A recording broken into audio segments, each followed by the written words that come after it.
Another place called Pilot Town by the Europeans on account of the number of pilots living in it, is situated at the mouth of the river Nun, 70 miles from Brass.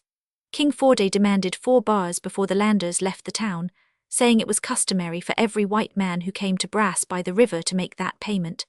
It was impossible to evade compliance, and Lander drew another bill on Captain Lake. At this price, Richard Lander obtained permission to go down in Boy's royal canoe to the English brig stationed at the mouth of the river. His brother and his servants were not to be set free until the return of the king.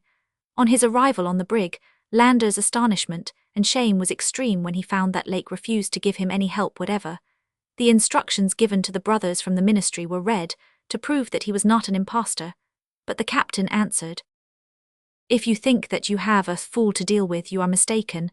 I'll not give us flint for your bill. I would not give us for it." Overwhelmed with grief at such unexpected behavior from a fellow countryman, Richard Lander returned to Boy's canoe, not knowing to whom to apply, and asked his escort to take him to Barney, where there were a number of English vessels. The king refused to do this, and the explorer was obliged to try once more to move the captain, begging him to give him at least 10 muskets, which might possibly satisfy Forday. "I have told you already," answered Lake, "that I will not let you have even a flint, so bother me no more." "But I have a brother and 8 people at Brass Town," rejoined Lander, "and if you do not intend to pay King Boy, at least persuade him to bring them here, or else he will poison or starve my brother before I can get any assistance from a man-o'-war, and sell all my people." "If you can get them on board," replied the captain, "I will take them away, but as I have told you before, you do not get a flint from me." At last Lander persuaded Boy to go back and fetch his brother and his people. The king at first declined to do so without receiving some payment on account, and it was only with difficulty that he was induced to forgo this demand. When Lake found out that Lander's servants were able-bodied men, who could replace the sailors he had lost by death or who were down with fever, he relented a little. This yielding mood did not, however, last long, for he declared that if John and his people did not come in 3 days he would start without them. In vain did Richard prove to him beyond a doubt that if he did so the white men would be sold as slaves.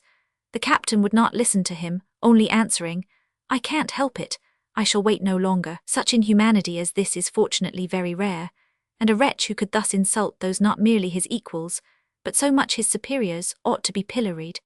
At last, on the 24th November, after weathering a strong breeze which made the passage of the bar very rough and all but impossible, John Lander arrived on board. He had had to bear a good many reproaches from Boy, for whom it must be confessed there was some excuse. For had he not at his own cost rescued the brothers and their people from slavery, brought them down in his own canoe, and fed them, although very badly, all on the strength of their promise to pay him with as much beef and rum as he could consume, whereas he was, after all, roughly received by Lake, told that his advances would never be refunded, and treated as a thief. Certainly he had cause to complain, and anyone else would have made his prisoners pay dearly for the disappointment of so many hopes, and the loss of so much money. For all this, however, Boy brought John Lander safely to the brig. Captain Lake received the traveller pretty cordially, but declared his intention of making the king go back without so much as an arbalus. Poor Boy was full of the most gloomy forebodings. His haughty manner was exchanged for an air of deprecating humility. An abundant meal was placed before him, but he scarcely touched it. Richard Lander, disgusted with the stinginess and bad faith of Lake, and unable to keep his promises, ransacked all his possessions, and finding at last 5 silver bracelets and a sabre of native manufacture, which he had brought from Yariba, he offered these to Boy, who accepted them. Finally, the king screwed up courage enough to make his demand to the captain, who, in a voice of thunder which it was difficult to believe could have come from such a feeble body, declined to accede to it, enforcing his refusal with a shower of oaths and threats, such as made Boy, who saw, moreover, that the vessel was ready to sail, beat a hasty retreat and hurry off to his canoe. Thus ended the vicissitudes of the brothers Lander's journey. They were in some danger in crossing the bar, but that was their last. They reached Fernando Po, and then the Calabar River, where they embarked on the Carnarvon for Rio Janeiro, at which port Admiral Baker, then commanding the station, got them a passage on board a transport ship. On the 9th June they disembarked at Portsmouth. Their first care, after sending an account of their journey to Lord Goderich, then Colonial Secretary, was to inform that official of the conduct of Captain Lake, conduct which was of a nature to compromise the credit of the English government. Orders were at once given by the minister for the payment of the sums agreed upon, which were perfectly just and reasonable. Thus was completely and finally solved the geographical problem which had for so many centuries occupied the attention of the civilized world, and been the subject of so many different conjectures. The Niger, or as the natives call it, the Jaliba or Quora, is not connected with the Nile, and does not lose itself in the desert sands or in the waters of Lake Tchad. It flows in a number of different branches into the ocean on the coast of the Gulf of Guinea, at the point known as Cape Formosa. The entire glory of this discovery, foreseen though it was by scientific men, belongs to the brothers Lander. The vast extent of country traversed by the Niger between Yaouri and the sea was completely unknown before their journey. So soon as the discoveries made by Lander became known in England, several merchants formed themselves into a company for developing the resources of the new districts. In July 1832, they equipped 2 steamers, the Quora and Alberca, which, under the command of Messrs. Laird, Oldfield and Richard Lander, appended the Niger as far as Bakwa. The results of this commercial expedition were deplorable. Not only was there absolutely no trade to be carried on with the natives, but the crews of the vessels were decimated by fever. Finally, Richard Lander, who had so often gone up and down the river, was mortally wounded by the natives on the 27th January, 1834, and died on the morning of 5th February at Fernando Po.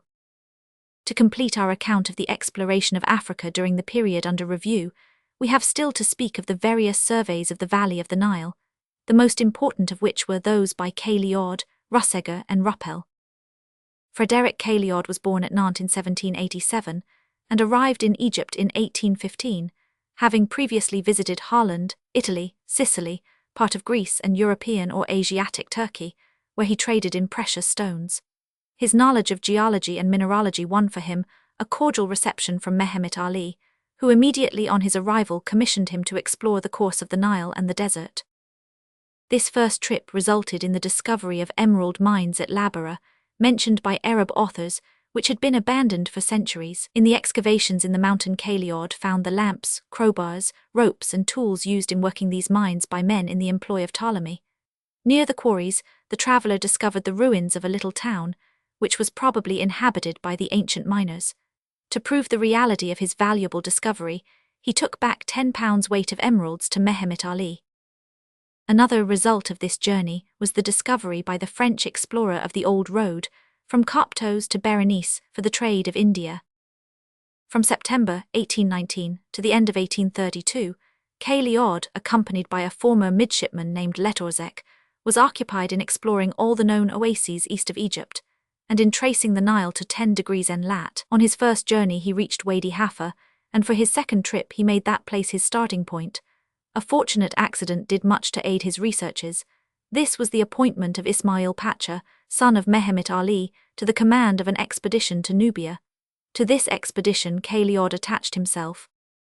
Leaving Dariao in November 1820, Cailliaud arrived on the 5th January in the ensuing year at Dongola, and reached Mount Barker in the Chagai country, where are a vast number of ruins of temples, pyramids and other monuments.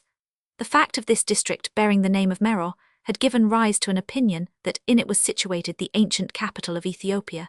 Cailliaud was enabled to show this to be erroneous. View of a Meroe temple. View of a Meroe temple. Facsimile of early engraving. The French explorer, accompanying Ismail Pacha in the character of a mineralogist beyond Berber on a quest for gold mines, arrived at Shendi. He then went with Letorzec to determine the position of the junction of the Atbara with the Nile, and at Essaouira, not far from degrees en lat, he discovered the ruins of an extensive ancient town. It was Meroe. Pressing on in a southerly direction between the 15th and nth degrees of en lat, Cailliaud next identified the mouth of the Bahr el Abiad, or White Nile, visited the ruins of Saba, the mouth of the Rahad, the ancientest Saba, Sennar, the river Gologo, the Fazal country and the Taumet, a tributary of the Nile, finally reaching the Sing country between the 2 branches of the river. Cailliaud was the first explorer to penetrate from the north so near to the equator. Brown had turned back at 16 degrees 10, Bruce at 11 degrees. To Cailliaud and Letorzec we owe many observations on latitude and longitude, some valuable remarks on the variation of the magnetic needle, and details of the climate, temperature and nature of the soil, together with a most interesting collection of animals and botanical specimens. Lastly, the travellers made plans of all the monuments beyond the Second Cataract. The Second Cataract of the Nile. The Second Cataract of the Nile. The two Frenchmen had preluded their discoveries by an excursion to the oasis of Siwa. At the end of 1819 they left Fayum with a few companions and entered the Libyan desert. In 15 days, and after a brush with the Arabs, they reached Siwa, having on their way taken measurements of every part of the temple of Jupiter Ammon, and determined, as Brown had done, its exact geographical position. A little later a military expedition was sent to this same oasis, in which Drovty collected new and very valuable documents supplementing those obtained by Cailliaud and Letorzec. They afterwards visited successively the oasis of Falafa, never before explored by a European, that of Dakel, and Karg, the chief place of the Theban oasis. The documents collected on this journey were sent to France, to the care of M. Jarmard, who founded on them his work called Voyage à l'Oasis de Siwa. Temple of Jupiter Ammon. Temple of Jupiter Ammon. A few years later Edward Ruppel devoted 7 or 8 years to the exploration of Nubia, Sennaar, Kordofan and Abyssinia in 1824. He ascended the White Nile for more than 60 leagues above its mouth. Lastly, in 1836 to 1838, Joseph Russegger, superintendent of the Austrian mines, visited the lower portion of the course of the Bahr el Abiad. This official journey was followed by the important and successful surveys afterwards made by order of Mehemet Ali in the same regions. Chapter 3. The Oriental Scientific Movement and American Discoveries. The decipherment of cuneiform inscriptions and the study of Assyrian remains up to 1840, ancient Iran and the Avesta, the survey of India and the study of Hindustani, the exploration and measurement of the Himalaya Mountains, the Arabian Peninsula, Syria and Palestine, Central Asia and Alexander von Humboldt, Pike, sources of the Mississippi, Arkansas and Red River, Major Long's 2 expeditions, General Cass' schoolcraft at the sources of the Mississippi, the exploration of New Mexico, archaeological expeditions in Central America, scientific expeditions in Brazil, Spix and Martin, Prince Maximilian of Wide Neuwied, 500 Aubigny and American Man. Although the discoveries which we are now to relate are not strictly speaking geographical, they nevertheless throw such a new light on several early civilizations, and have done so much to extend the domain of history and ideas, that we are compelled to dedicate a few words to them. The reading of cuneiform inscriptions and the decipherment of hieroglyphics are events so important in their results. They reveal to us so vast a number of facts hitherto unknown, or distorted in the more or less marvelous narratives of the ancient historians Diodorus, Ctesias, and Herodotus, that it is impossible to pass over scientific discoveries of such value in silence. Thanks to them, we form an intimate acquaintance with a whole world, with an extremely advanced civilization, with manners, habits, and customs differing essentially from our own. How strange it seems to hold in our hands the accounts of the steward of some great lord or governor of a province, or to read such romances as those of Setna and the 2 brothers, or stories such as that of the predestined prince. Those buildings of vast proportions, those superb temples, magnificent hypog-ah and sculptured obelisks, were once nothing more to us than sumptuous monuments, but now that the inscriptions upon them have been read, they relate to us the life of the kings who built them, and the circumstances of their erection. How many names of races not mentioned by Greek historians, how many towns now lost, how many of the smallest details of the religion, art, and daily life, as well as of the political and military events of the past, are revealed to us by the hieroglyphic and cuneiform inscriptions. Not only do we now see into the daily life of these ancient peoples, of whom we had formerly but a very superficial knowledge, but we get an idea even of their literature. The day is perhaps not far distant when we shall know as much of the life of the Egyptians in the 18th century, before Christ, as that of our forefathers in the 17th and 18th centuries of our own era. Carsten Niebuhr was the first to make and bring to Europe an exact and complete copy of inscriptions at Persepolis in an unknown character. Many attempts had been made to explain them, but all had been vain, until in 1802 Grotefend, the learned Hanoverian philologist, succeeded, by an inspiration of genius, in solving the mystery in which they were enveloped. Truly these cuneiform characters were strange and difficult to decipher. Imagine a collection of nails variously arranged, and forming groups horizontally placed. What did these groups signify? Did they represent sounds and articulations, or, like the letters of our alphabet, complete words? Had they the ideographic value of Chinese written characters, What was the language hidden in them? These were the problems to be solved. It appeared probable that the inscriptions brought from Persepolis were written in the language of the ancient Persians, but Rask, Bopp, and Lassen had not yet studied the Iranian idioms and proved their affinity with Sanskrit.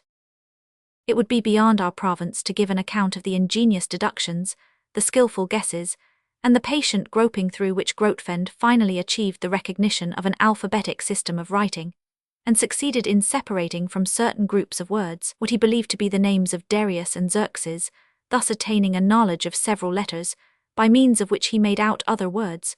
It is enough for us to say that the key was found by him, and to others was left the task of completing and perfecting his work.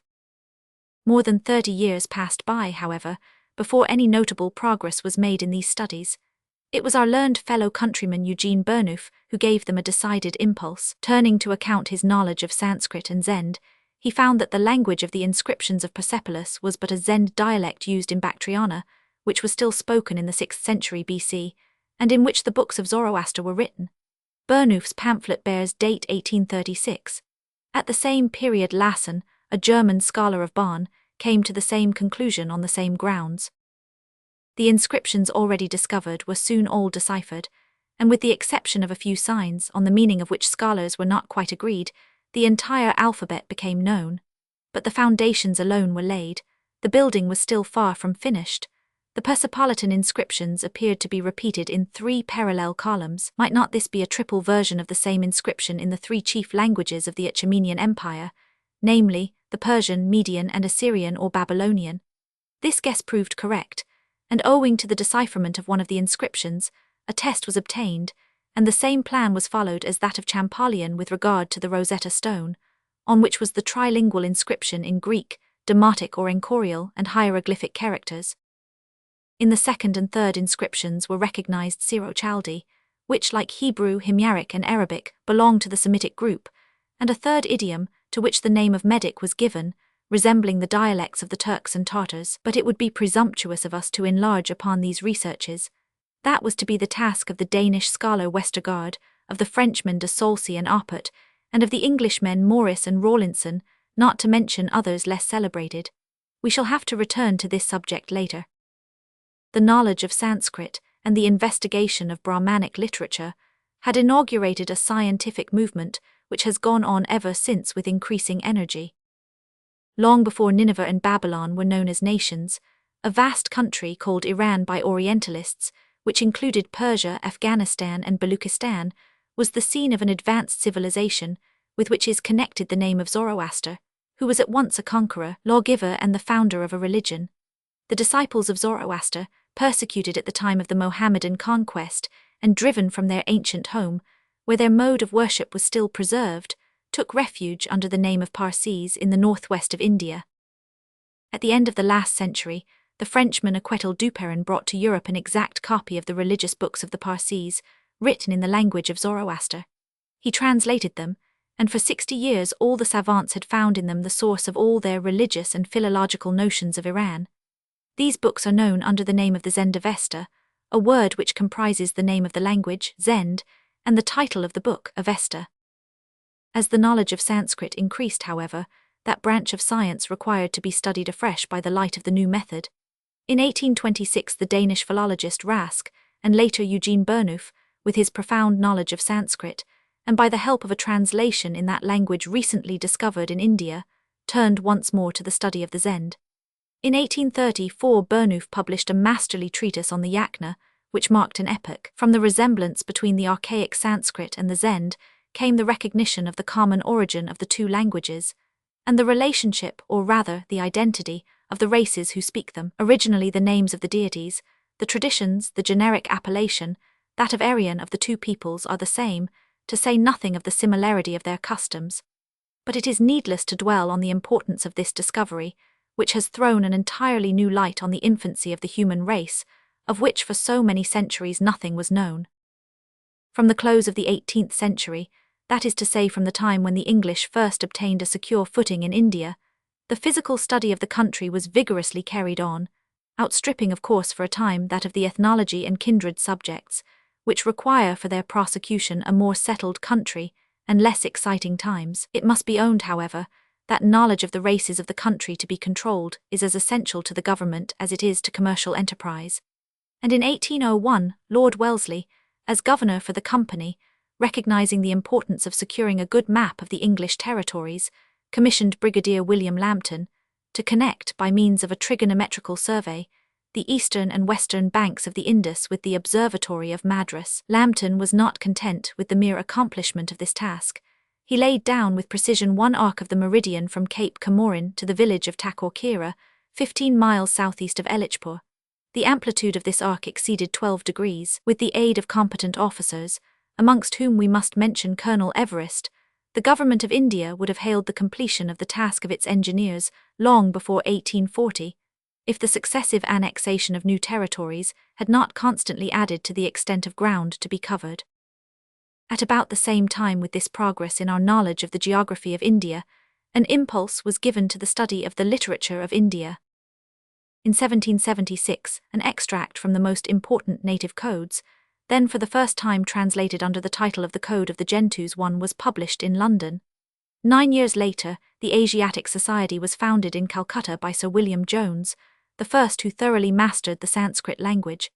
In Asiatic Researches, published by this society, were collected the results of all scientific investigations relating to India. In 1789, Jones published his translation of the drama of Sakuntala, that charming specimen of Hindu literature, so full of feeling and refinement. Sanskrit grammars and dictionaries were now multiplied, and a regular rivalry was set on foot in British India, which would undoubtedly soon have spread to Europe, had not the continental blockade prevented the introduction of works published abroad. At this time an Englishman named Hamilton, a prisoner of war in Paris, studied the Oriental MSS in the library of the French capital and taught Frederick Schlegel the rudiments of Sanskrit, which it was no longer necessary to go to India to learn.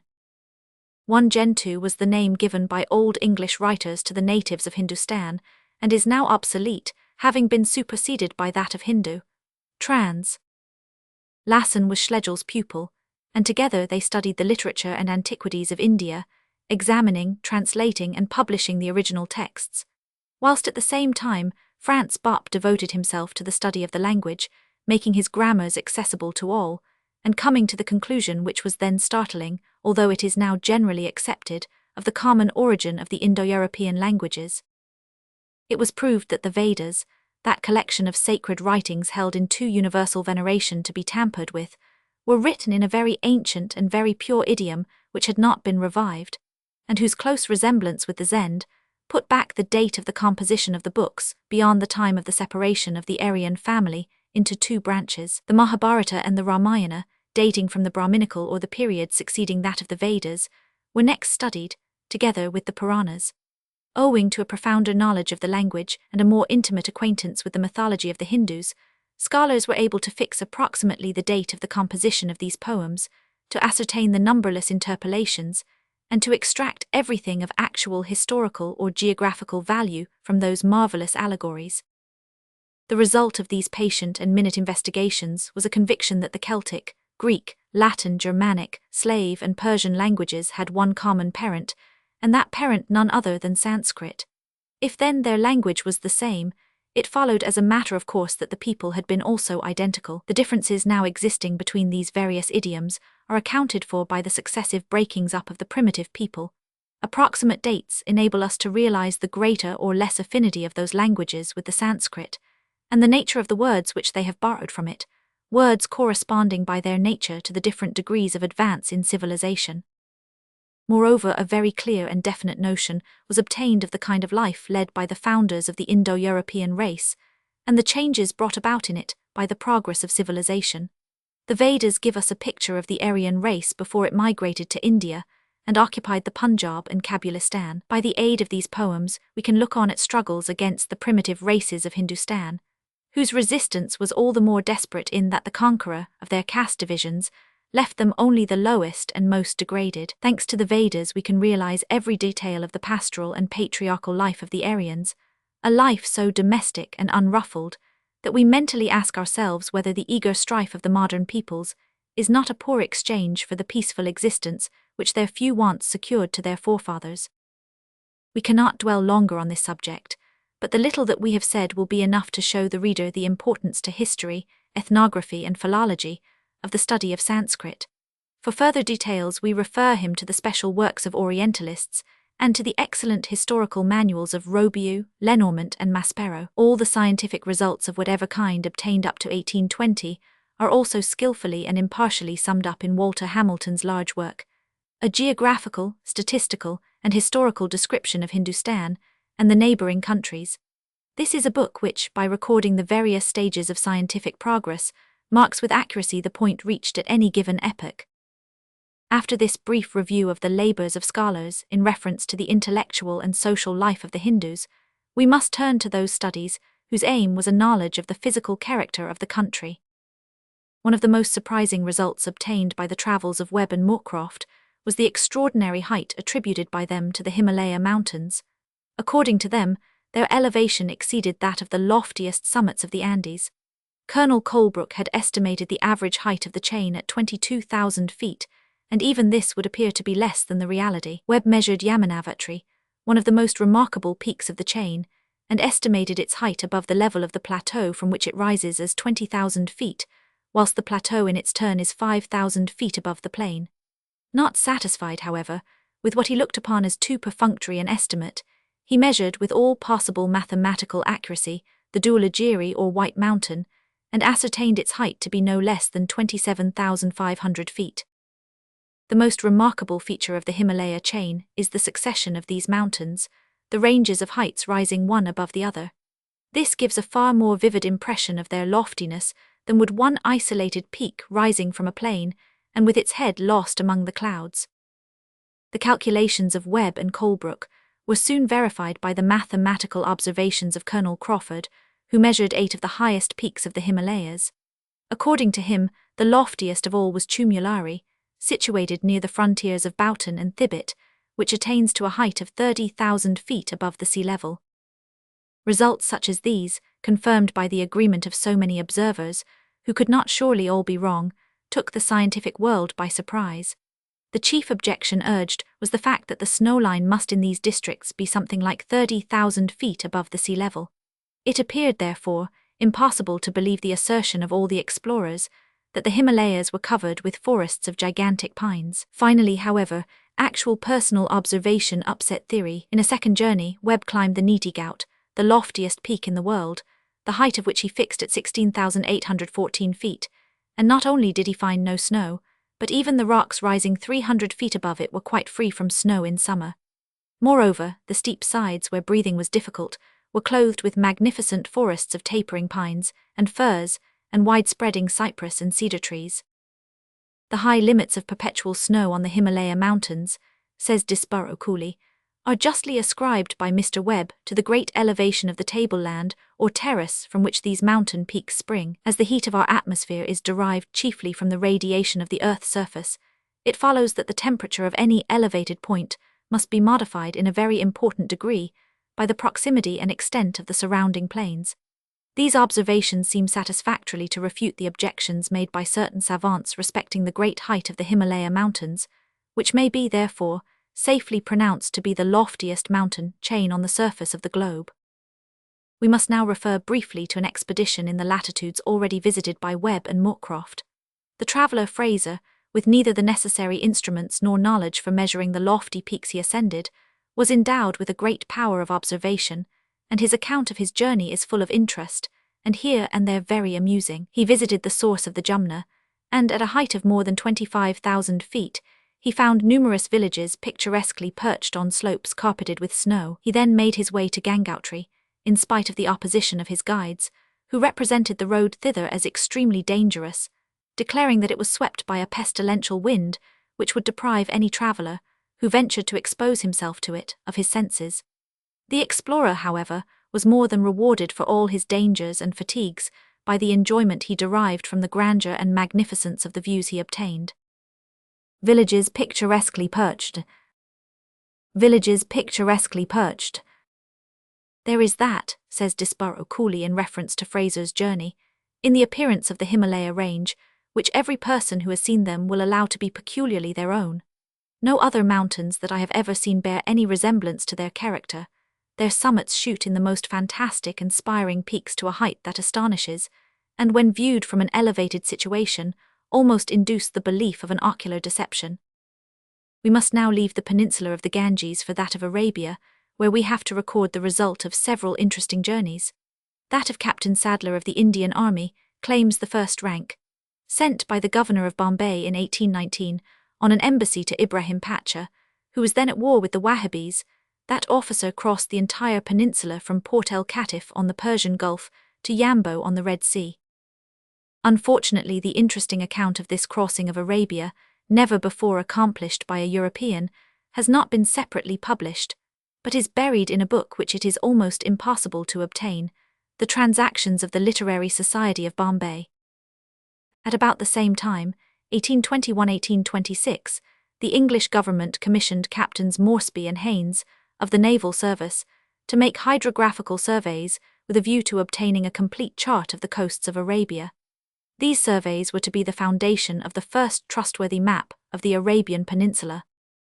We have now only to mention the two expeditions of the French naturalists, Aucur Eloy in the country of Oman, and Émile Barter in Yemen, and to refer to the labours in reference to the idioms and antiquities of Arabia of the French consul at Jeddah, Fulgence, Fresnel. He was the first, in his Letters on the History of the Arabs Before Islamism, published in 1836, to explain the Himyarite or Homeric language, and to recognize that it resembles rather the early Hebrew and Syriac dialects than the Arabic of the present day. At the beginning of this volume, we spoke of the explorations and archaeological and historical researches of Seetzen and Burckhardt in Syria and Palestine. We have still to say a few words on an expedition, the results of which were entirely geographical. We refer to the journey of the Bavarian naturalist Heinrich Schubert. Schubert was a devout Catholic and an enthusiastic student, and the melancholy scenery of the Holy Land with its wonderful legends, and the lovely banks of the mysterious Nile with its historic memories, had for him an extraordinary fascination. In his account of his journey, we find the deep impressions of the believer combined with the scientific observations of the naturalist. In 1837, Schubert, having crossed Lower Egypt and the peninsula of Sinai, entered the Holy Land. The learned Bavarian pilgrim was accompanied by two friends, Dr. Erdel and Martin Bernatz, a painter. The travellers landed at El Aqaba on the Red Sea, and went with a small Arab caravan to El Khalil, the ancient Hebron. The route they followed had never before been trodden by a European. It led through a wide, flat valley terminating at the Dead Sea, a valley through which the waters of the Dead Sea were supposed at one time to have flowed towards the Red Sea. This hypothesis was shared by Burckhardt and many others who had only seen the district from a distance, and who attributed the cessation of the drainage to an upheaval of the soil. The heights, as taken by the travellers, showed this hypothesis to be altogether erroneous. In fact, from the lower end of the Persian Gulf, the country presents a continuous ascent for 2 or 3 days' march to the point called by the Arabs the Saddle. From thence it begins to sink and slopes down towards the Dead Sea. The Saddle is about 2,100 feet above the sea level, at least that was the estimate given a year later by Count Berthoud, a Frenchman, who visited those localities at that time.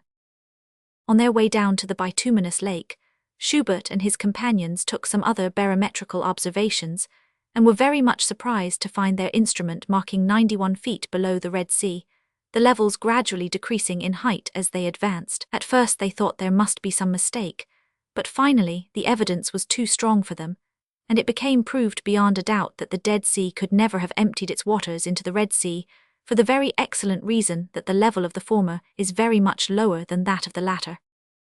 The depression of the Dead Sea is very much more noticeable when Jericho is approached from Jerusalem. In that case the way lies through a long valley with a very rapid slope, all the more remarkable as the hilly plains of Judea, Pere, and El Haran are very lofty, the latter rising to a height of nearly 3,000 feet above the sea level. The appearance of the country and the testimony of the instruments were in such contradiction to the prevalent belief that Messrs.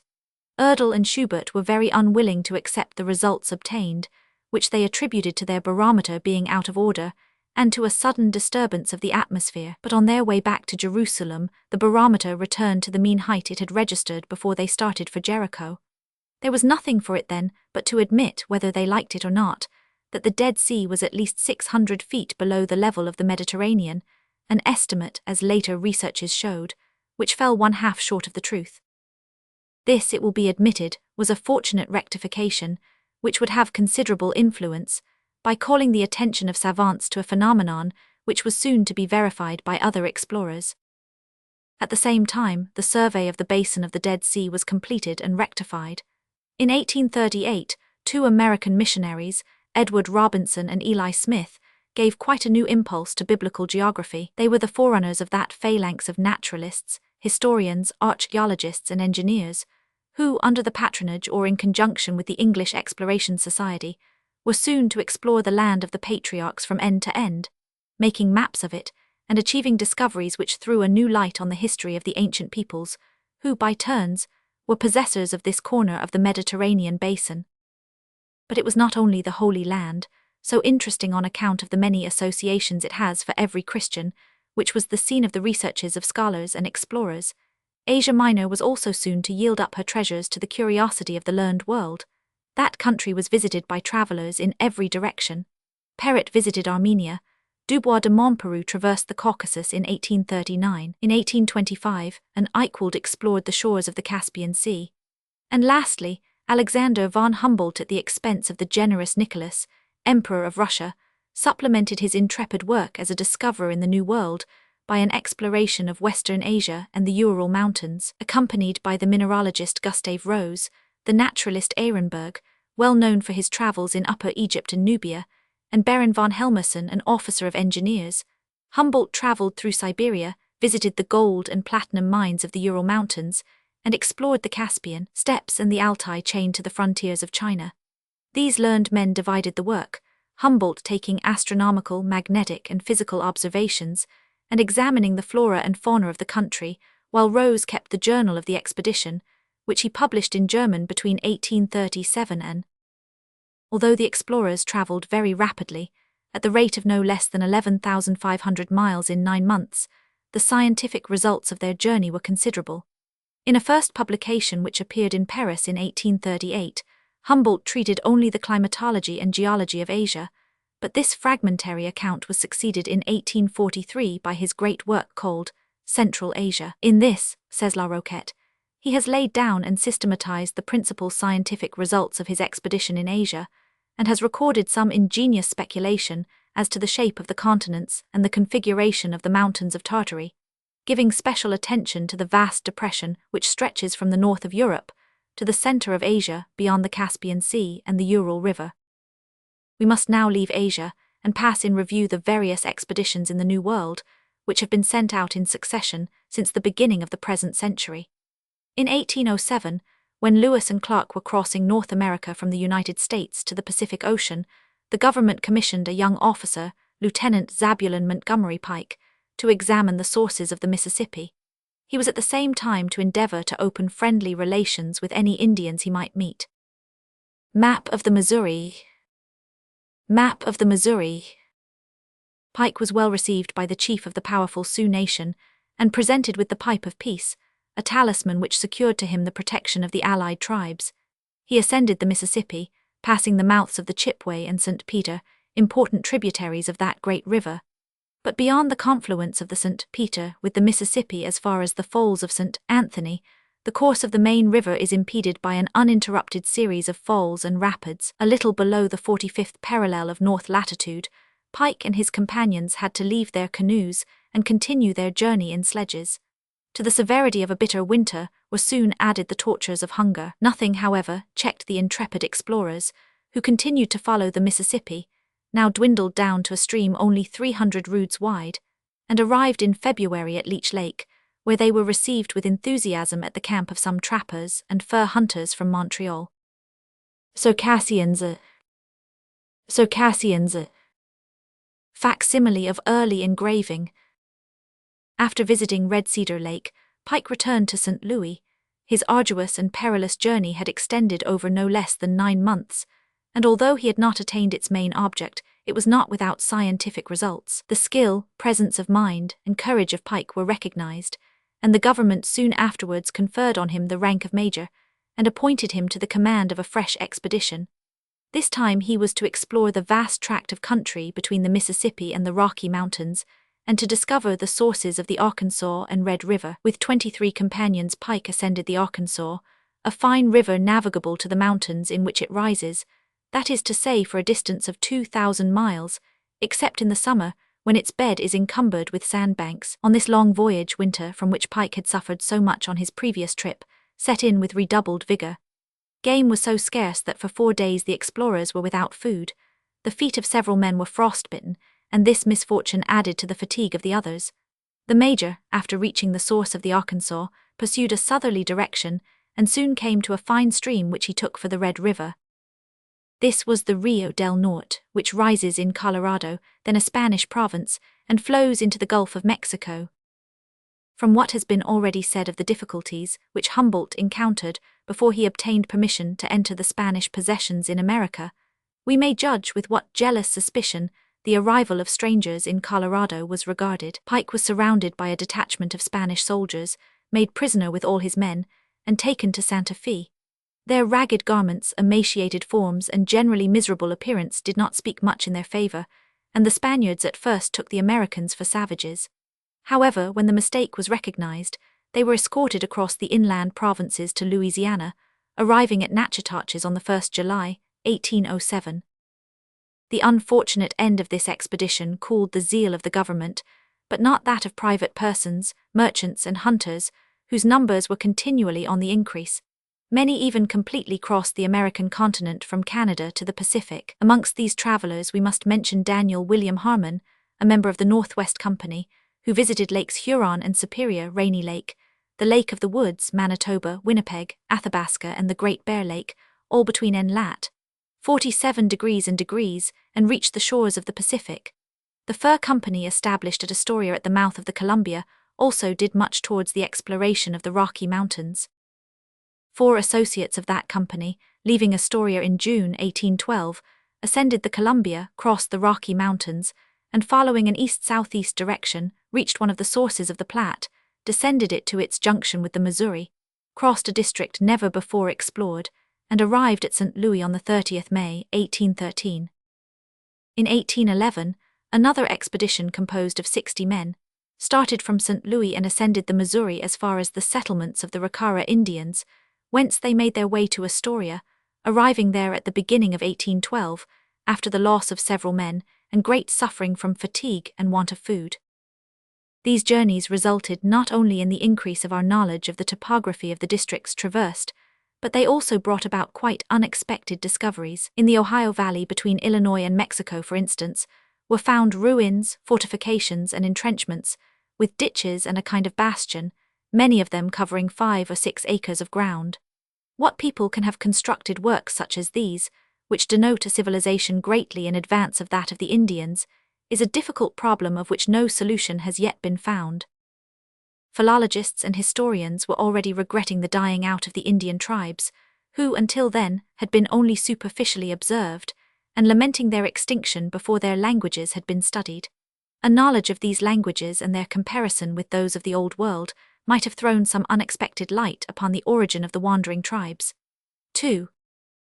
The author has evidently not seen Bancroft's Native Races of the Pacific, an exhaustive work in 5 volumes, published at New York and San Francisco a few years ago, and which embodies the researches of a number of gentlemen who collected their information on the spot, and whose contributions to our knowledge of the past and present life of the Indians should certainly not be ignored. Trans.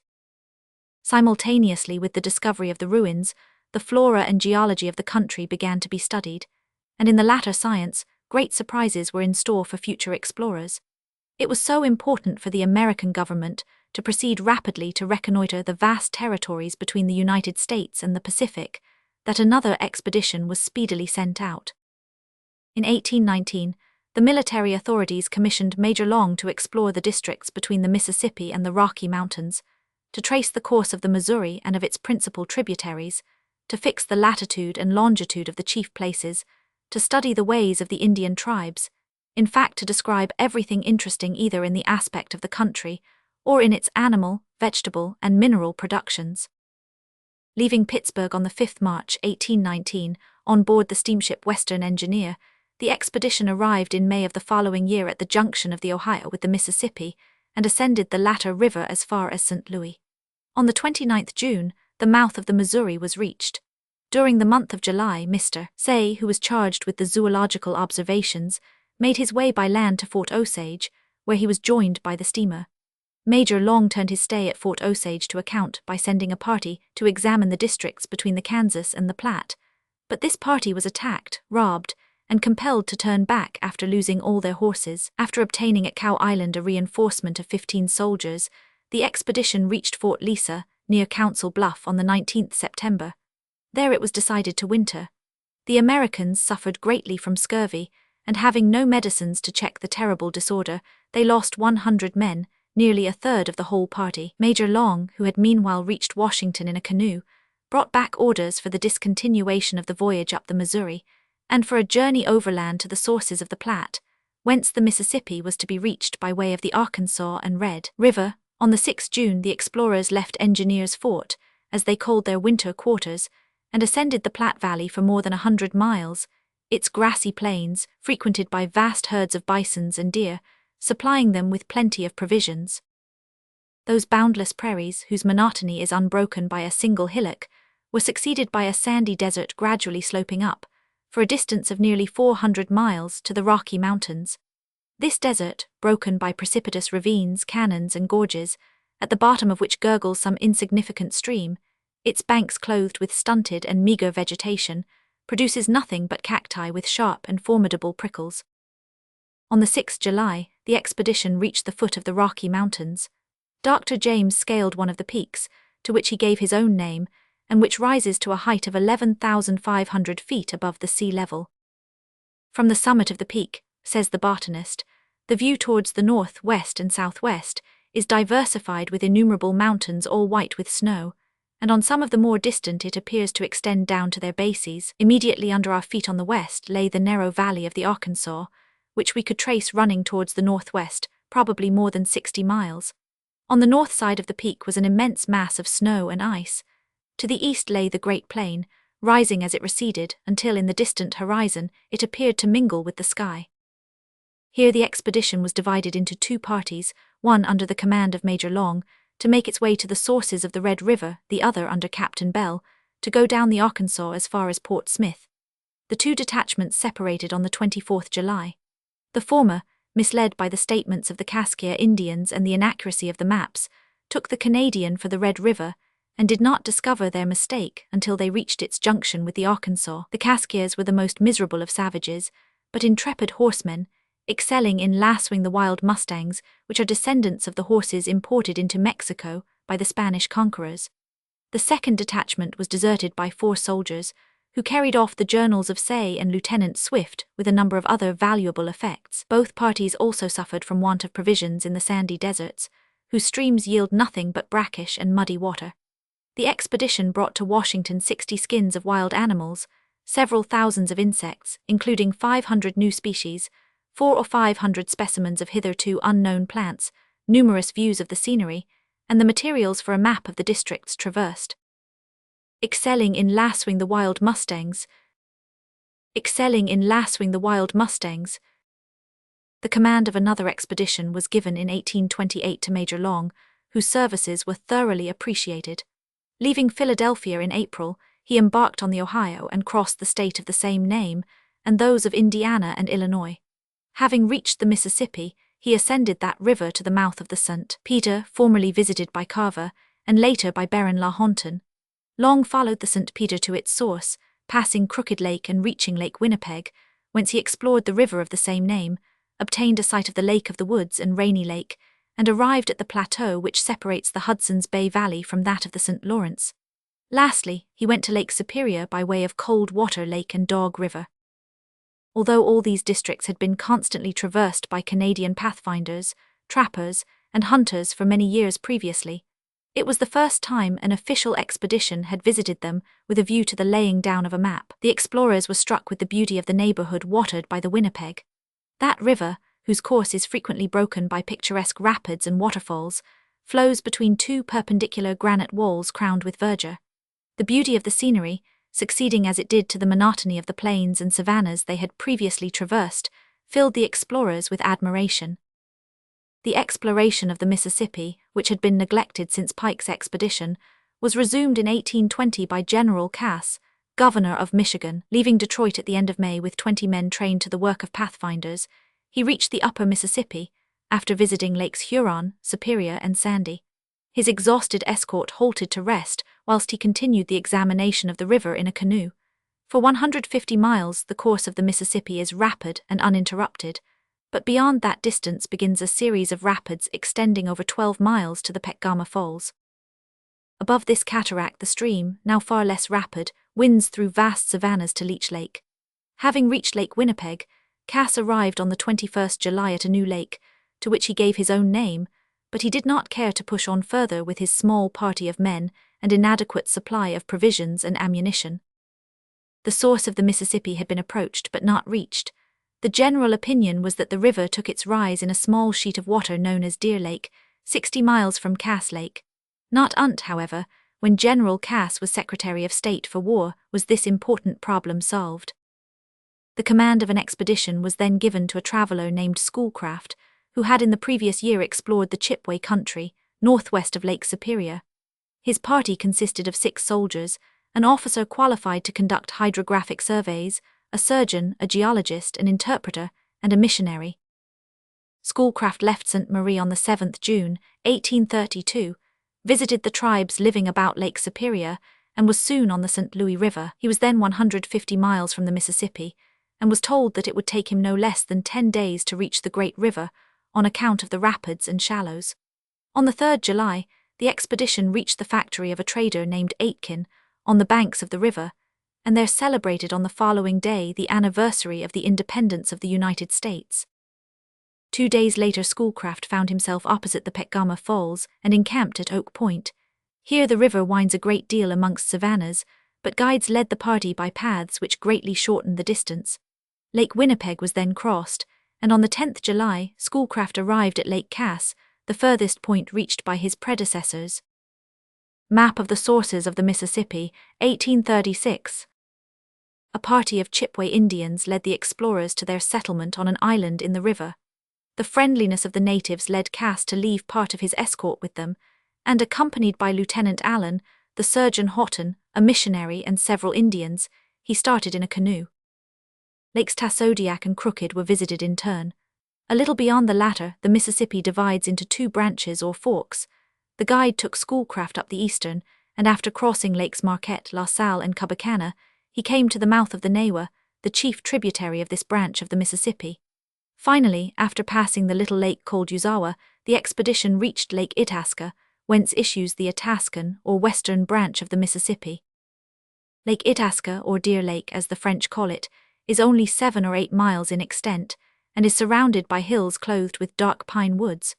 According to Schoolcraft, it is some 1,500 feet above the sea level, but we must not attach too much importance to this estimate, as the leader of the expedition had no instruments. On their way back to Lake Cass, the party followed the western branch, identifying its chief tributaries. Schoolcraft then studied the ways of the Indians frequenting these districts, and made treaties with them. To sum up, the aim of the government was achieved, and the Mississippi had been explored from its mouth to its source. The expedition had collected a vast number of interesting details on the manners, customs, history, and language of the people, as well as numerous new or little-known species of flora and fauna. The people of the United States were not content with these official expeditions, and numbers of trappers threw themselves into the new districts. Most of them being, however, absolutely illiterate, they could not turn their discoveries to scientific account. But this was not the case with James Patty, who has published an account of his romantic adventures and perilous trips in the district between New Mexico and New California. On his way down the river Gila to its mouth, Patty visited races then all but unknown, including the Yatans, Iators, Papuans, Moks, Umias, Mohawas, and Navajos, with whom but very little intercourse had yet been held. On the banks of the Rio Iatario he discovered ruins of ancient monuments, stone walls, moats, and potteries, and in the neighboring mountains he found copper, lead, and silver mines. We owe a curious traveling journal also to Dr. Willard, who, during a stay of 3 years in Mexico, explored the Rio del Norte from its source to its mouth. Lastly, in 1830, one Captain Wyeth and his brother explored Oregon, and the neighboring districts of the Rocky Mountains. After Humboldt's journey in Mexico, one explorer succeeded another in Central America. In 1787, Bernasconi discovered the now famous ruins of Palenque. In 1822, Antonio del Rio gave a detailed description of them, illustrated with drawings by Frederick Waldeck, the future explorer of Palenque, that city of the dead. Between 1805 and 3 journeys were successively taken in the province of Chiapa and to Palenque by Captain William Dupaix and the draftsman Castander, and the result of their researches appeared in 1830 in the form of a magnificent work, with illustrations by Augustine Aglio, executed at the expense of Lord Kingsborough.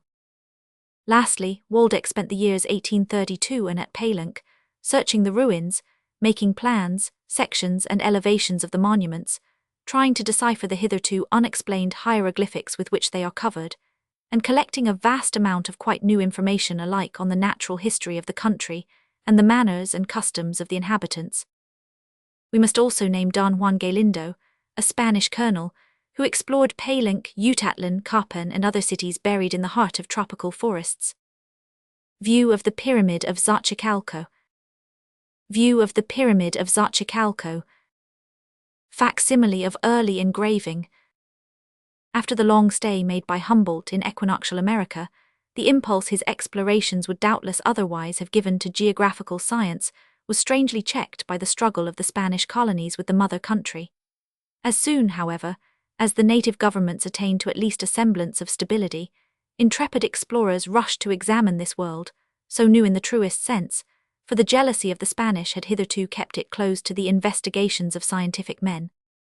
Many naturalists and engineers now travelled or settled in South America. Soon indeed, that is in 1817-1820, the Austrian and Bavarian governments sent out a scientific expedition, to the command of which they appointed Doctors Spix and Martens, who collected a great deal of information on the botany, ethnography, and geography of these hitherto little-known districts, Martens publishing, at the expense of the Austrian and Bavarian governments, a most important work on the flora of the country, which may be looked upon as a model of its kind. At the same time, the editors of special publications, such as Moltbrun's Annales des Voyages and the Bulletin de la Société de Géographie, cordially accepted and published all the communications addressed to them, including many on Brazil and the province of Minas Gerais. About this period too a Prussian Major General, the Prince of Wide Neuwied, who had been at leisure since the peace of 1815, devoted himself to the study of natural science, geography and history, undertaking, moreover, in company with the naturalists Freycis and Sello, an exploring expedition in the interior of Brazil, having special reference to its flora and fauna. A few years later, i.e. in 1836, the French naturalist Alcide d'Aubigny, who had won celebrity at a very early age, was appointed by the governing body of the museum to the command of an expedition to South America, the special object of which was the study of the natural history of the country. For 8 consecutive years, 500 Aubigny wandered about Brazil, Uruguay, the Argentine Republic, Patagonia, Chile, Bolivia and Peru. Such a journey, says Dumas in his funeral oration on 500 Aubigny, in countries so different in their productions, climate, the character of their soil, and the manners and customs of their inhabitants, was necessarily full of ever-fresh perils. 500 Aubigny, endowed with a strong constitution and untiring energy, overcame obstacles which would have daunted most travellers. On his arrival in the cold regions of Patagonia, amongst savage races constantly at war with each other, he found himself compelled to take part, and to fight in the ranks of a tribe which had received him hospitably. Fortunately for the intrepid student, his side was victorious, and he was left free to proceed on his journey. It took 13 years of the hardest work to put together the results of 500 Aubigny's extensive researches.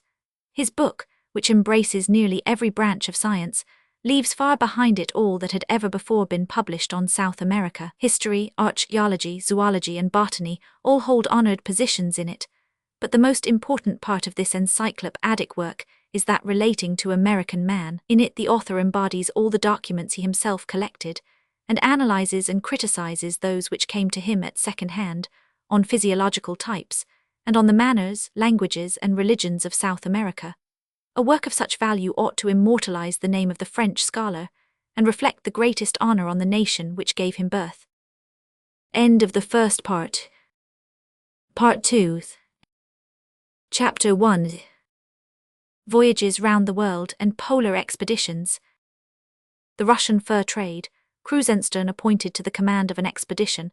Naukaheva, Nagasaki, reconnaissance of the coast of Japan. Yizo, the Ainos, Saghalian, return to Europe. Otto von Kotzebue, stay at Easter Island. Penryn, the Radek archipelago, return to Russia. Changes at Otaheite and the Sandwich Islands. Beechey's voyage, Easter Island. Pitcairn and the mutineers of the Bounty, the Pomodo Islands, Otaheite and the Sandwich Islands, the Barnin Islands, Lutk, the Quebradas of Valparaiso, Holy Week in Chile, New Archangel, the Kaloches, Aunalaska, the Caroline Archipelago, the canoes of the Caroline Islanders, Guam, a desert island, beauty and happy situation of the Barnin Islands, the Teachauchis, their manners and their conjurers, return to Russia. At the beginning of the 19th century, the Russians for the first time took part in voyages round the world. Until that time, their explorations had been almost entirely confined to Asia, and their only mariners of note were Bering, Tikhyrikov, Spangberg, Laxman, Krenitsyn, and Sarashev. The last named took an important part in the voyage of the Englishman Billings, a voyage, by the way, which was far from achieving all that might have been fairly expected from the 10 years it occupied, and the vast sums it cost. Adam John von Krusenstern was the first Russian to whom is due the honor of having made a voyage round the world under government auspices, and with a scientific purpose. Born in 1770, Krusenstern entered the English Navy in 1793. After 6 years' training in the Stern School, which then numbered amongst its leaders the most skillful sailors of the world, he returned to his native land with a profound knowledge of his profession, and with his ideas of the part Russia might play in Eastern Asia very considerably widened. During a stay of 2 years at Canton, in 1798, Krusenstern had been witness of the extraordinary results achieved by some English fur traders, who brought their merchandise from the northwest coasts of Russian America. This trade had not come into existence until after Cook's third voyage, and the English had already realized immense sums, at the cost of the Russians, who had hitherto sent their furs to the Chinese markets overland. In 1785, however, a Russian named Chelikov founded a fur trading colony on Kodiak Island, at about an equal distance from Kamchatka and the Aleutian Islands, which rapidly became a flourishing community. The Russian government now recognized the resources of districts it had hitherto considered barren, and reinforcements, provisions, and stores were sent to Kamchatka via Siberia. Krusenstern quickly realized how inadequate to the new state of things was help such as this, the ignorance of the pilots and the errors in the maps leading to the loss of several vessels every year, not to speak of the injury to trade involved in a 2 years' voyage for the transport of furs, first to Okhotsk, and thence to Kayakta.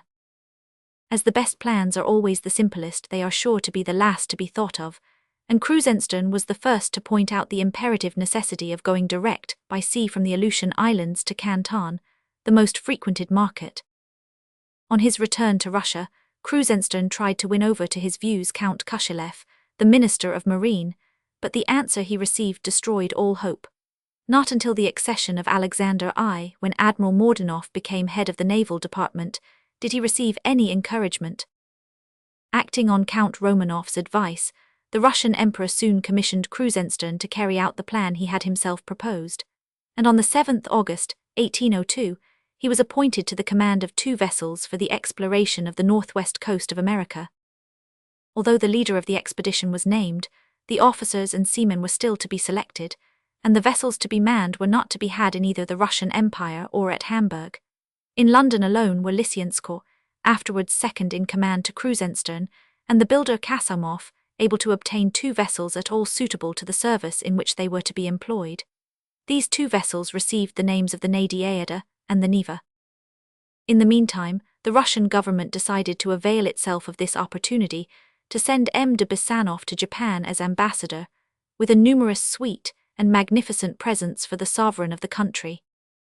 On the 4th August 1803, the 2 vessels, completely equipped and carrying 134 persons, left the roadstead of Kronstadt.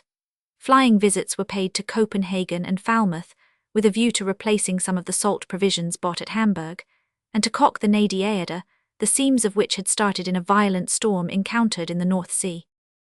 After a short stay at the Canary Islands, Krusenstern hunted in vain, as La Pérouse had done before him, for the island of Ascension, as to the existence of which opinion had been divided for some 300 years. He then rounded Cape Frio, the position of which he was unable exactly to determine, although he was most anxious to do so.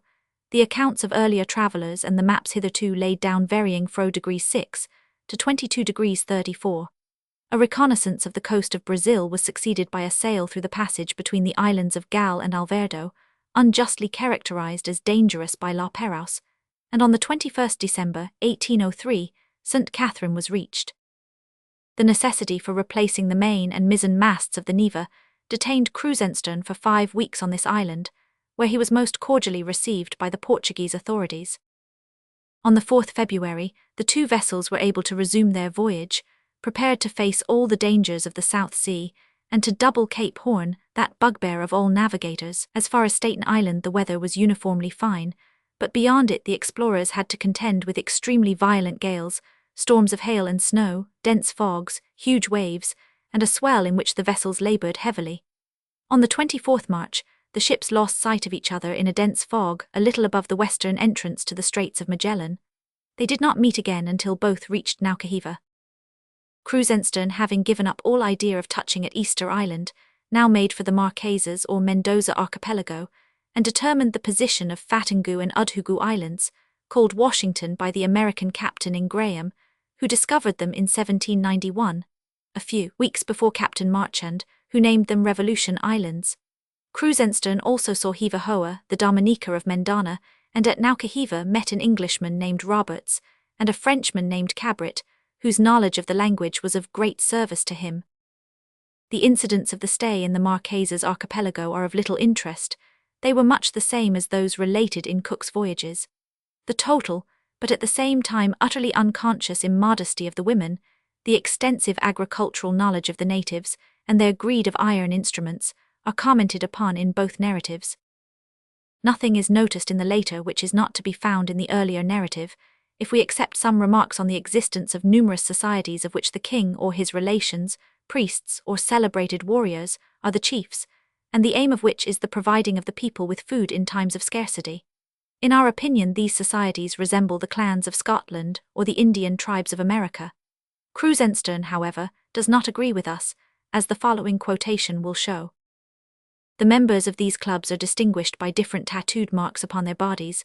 Those of the King's Club, consisting of 26 members, have a square one on their breasts about 6 inches long and 4 wide, and to this company Roberts belonged.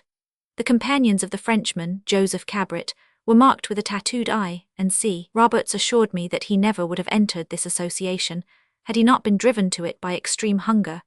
There was an apparent want of consistency in this dislike, as the members of these companies are not only relieved from all care as to their subsistence, but, even by his own account, the admittance into them is a distinction that many seek to obtain. I am therefore inclined to believe that it must be attended with the loss of some part of liberty. A reconnaissance of the neighbourhood of Anna Maria led to the discovery of Port Tchichagof, which, though the entrance is difficult, is so shut in by land that its waters are unruffled by the most violent storm.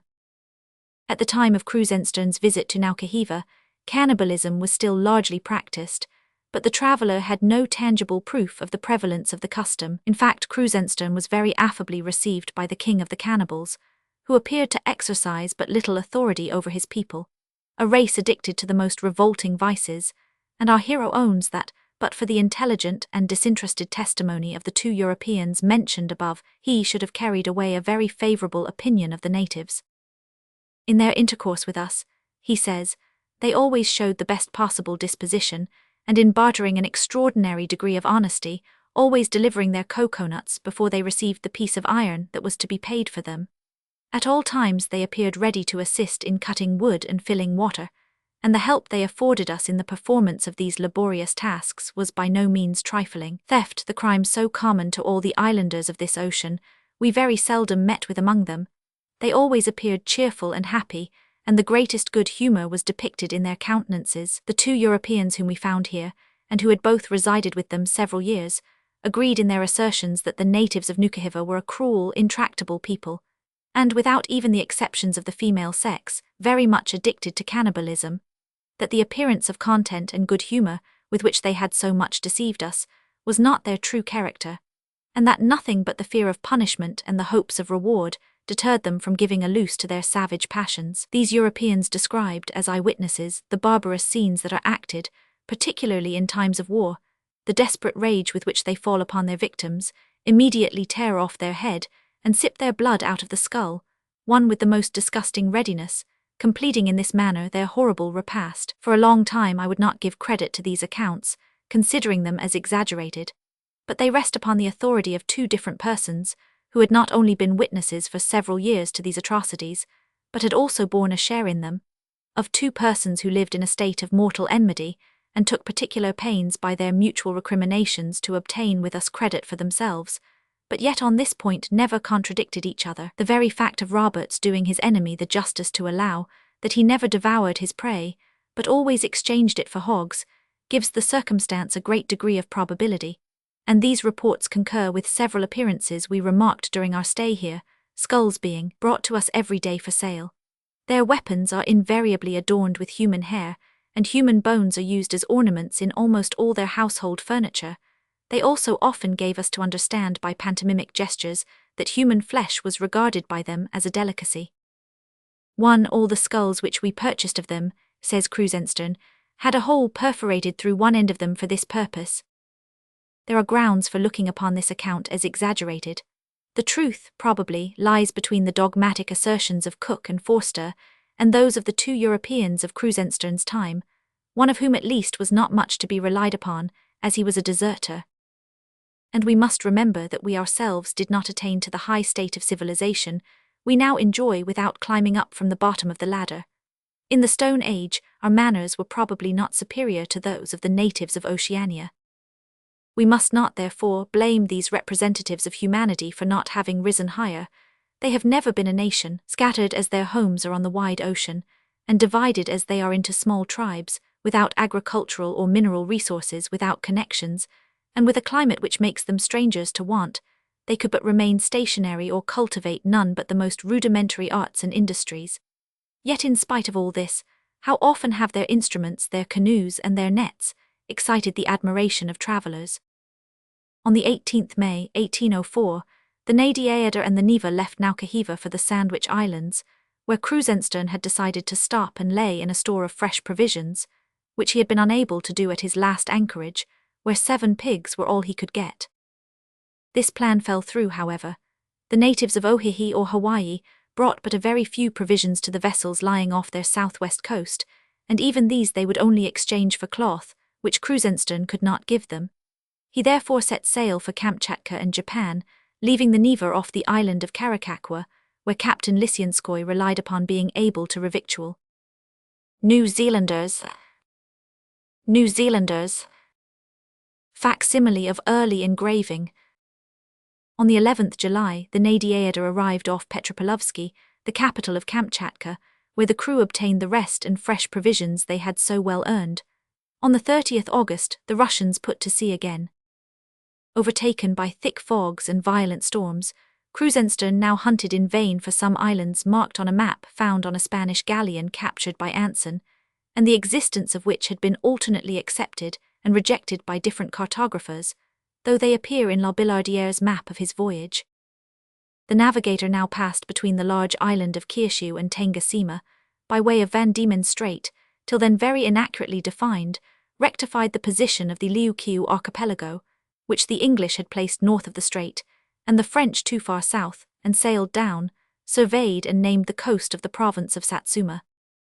This part of Satsuma, says Krusenstern, is particularly beautiful, and as we sailed along at a very trifling distance from the land, we had a distinct and perfect view of the various picturesque situations that rapidly succeed each other. The whole country consists of high pointed hills, at one time appearing in the form of pyramids, at others of a globular or conical form, and seeming as it were under the protection of some neighbouring mountain, such as Peak Homer, or another lying north by west of it, and even a third farther inland.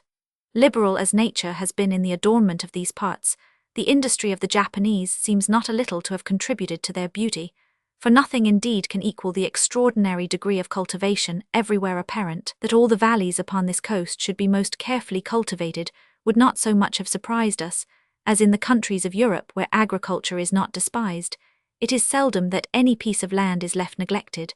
But we here saw not only the mountains even to their summits, but the very tops of the rocks which skirted the edge of the coast, adorned with the most beautiful fields and plantations, forming a striking as well as singular contrast, by the opposition of their dark grey and blue colour to that of the most lively verdure.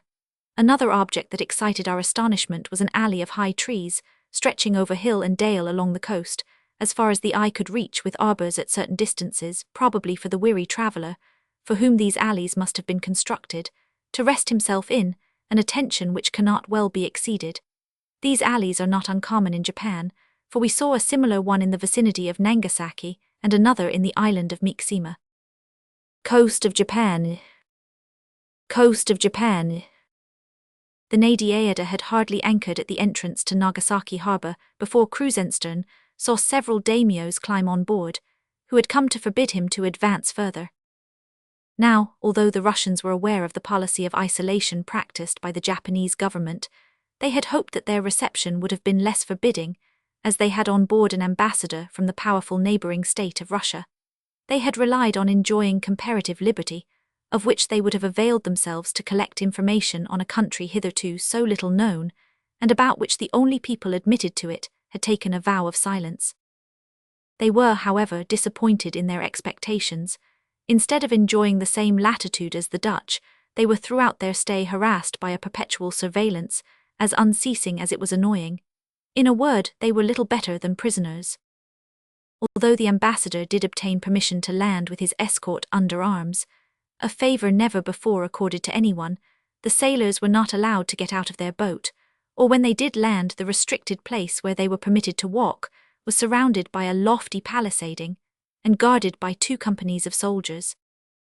It was forbidden to write to Europe by way of Batavia, it was forbidden to talk to the Dutch captains, the ambassador was forbidden to leave his house.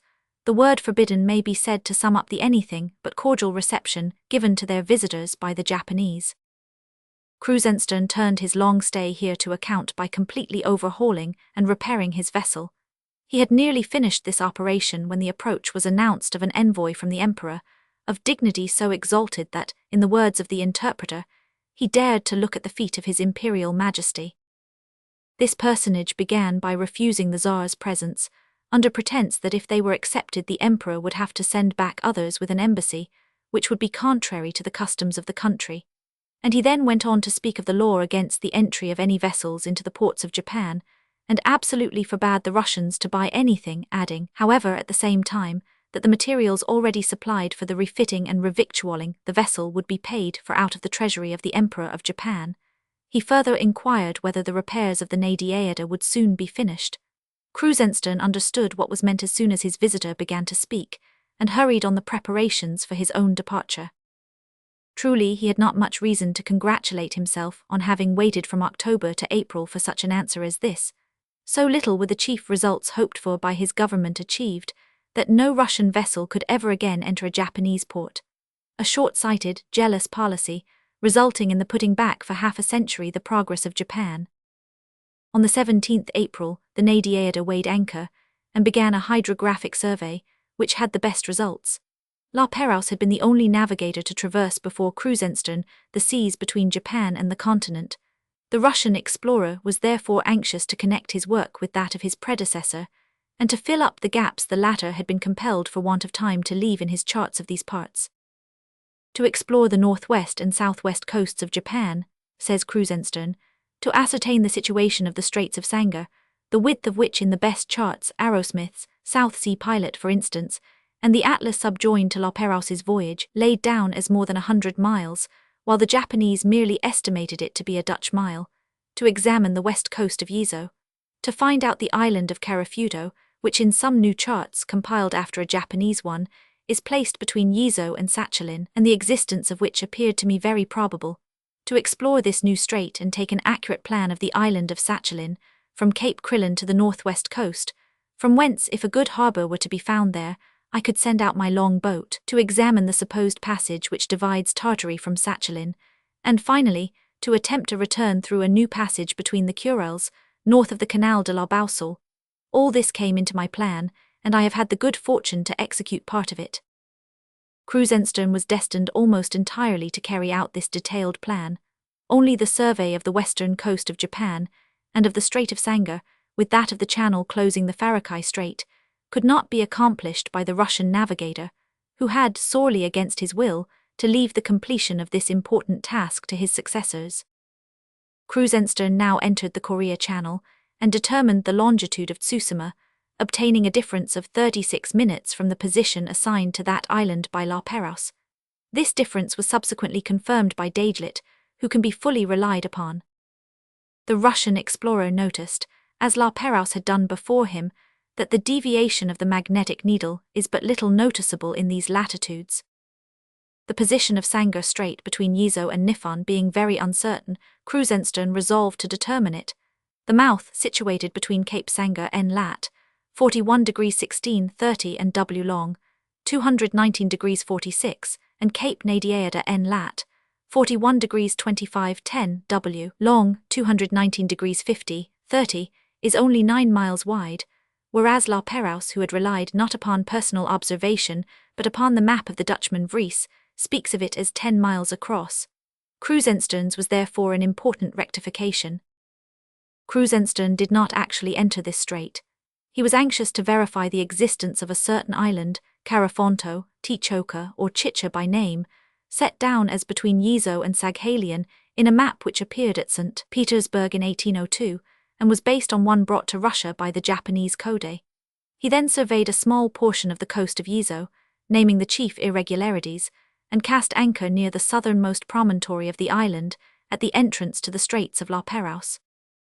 Here he learnt from the Japanese that Saghalien and Carafonto were one and the same island. On the 10th May 1805, Krusenstern landed at Yezo and was surprised to find the season but little advanced. The trees were not yet in leaf, the snow still lay thick here and there, and the explorer had supposed that it was only at Archangel that the temperature would be so severe at this time of year. This phenomenon was to be explained later, when more was known as to the direction taken by the polar current, which, issuing from Bering Strait, washes the shores of Kamchatka, the Kuril Islands and Yezo. During his short stay here and at Saghalien, Krusenstern was able to make some observations on the Ainos, a race which probably occupied the whole of Yezo before the advent of the Japanese, from whom, at least from those who have been influenced by intercourse with China, they differ entirely. Typical Ainos. Typical Ainos. Facsimile of early engraving. Their figure, says Krusenstern, dress, appearance and their language prove that they are the same people as those of Saghalien, and the captain of the Castricum, when he missed the Straits of La Perouse, might imagine, as well in Aniwa as in Alkes, that he was but in one island. The Ainos are rather below the middle stature, being at the most 5 feet 2 or 4 inches high, of a dark, nearly black complexion, with a thick bushy beard, black rough hair hanging straight down, and excepting in the beard they have the appearance of the Kamschadales, only that their countenance is much more regular. The women are sufficiently ugly. Their colour, which is equally dark, their coal-black hair combed over their faces, blue-painted lips and tattooed hands, added to no remarkable cleanliness in their clothing, do not give them any great pretensions to loveliness. However, I must do them the justice to say that they are modest in the highest degree, and in this point form the completest contrast with the women of Nukahiva and of Otaheite. The characteristic quality of an Aino is goodness of heart, which is expressed in the strongest manner in his countenance, and so far as we were enabled to observe their actions, they fully answered this expression. The dress of the Ainos consists chiefly of the skins of tame dogs and seals, but I have seen some in a very different attire, which resembled the parkies of the Kamschadales, and is, properly speaking, a white shirt worn over their other clothes. In Aniwa Bay they were all clad in furs, their boots were made of seal skins, and in these likewise the women were invariably clothed. After passing through the Straits of La Perouse, Krusenstern cast anchor in Aniwa Bay, off the island of Saghalien. Here fish was then so plentiful that 2 Japanese firms alone employ Ainos to catch and dry it. It is never taken in nets, but buckets are used at ebb tide. After having surveyed Patience Gulf, which had only been partially examined by the Dutchman Vries, and at the bottom of which flows a stream now named the Neva, Krusenstern broke off his examination of Saghalien to determine the position of the Kuril Islands, never yet accurately laid down, and on the 5th June, 1805 he returned to Petropalovsky, where he put on shore the ambassador and his suite.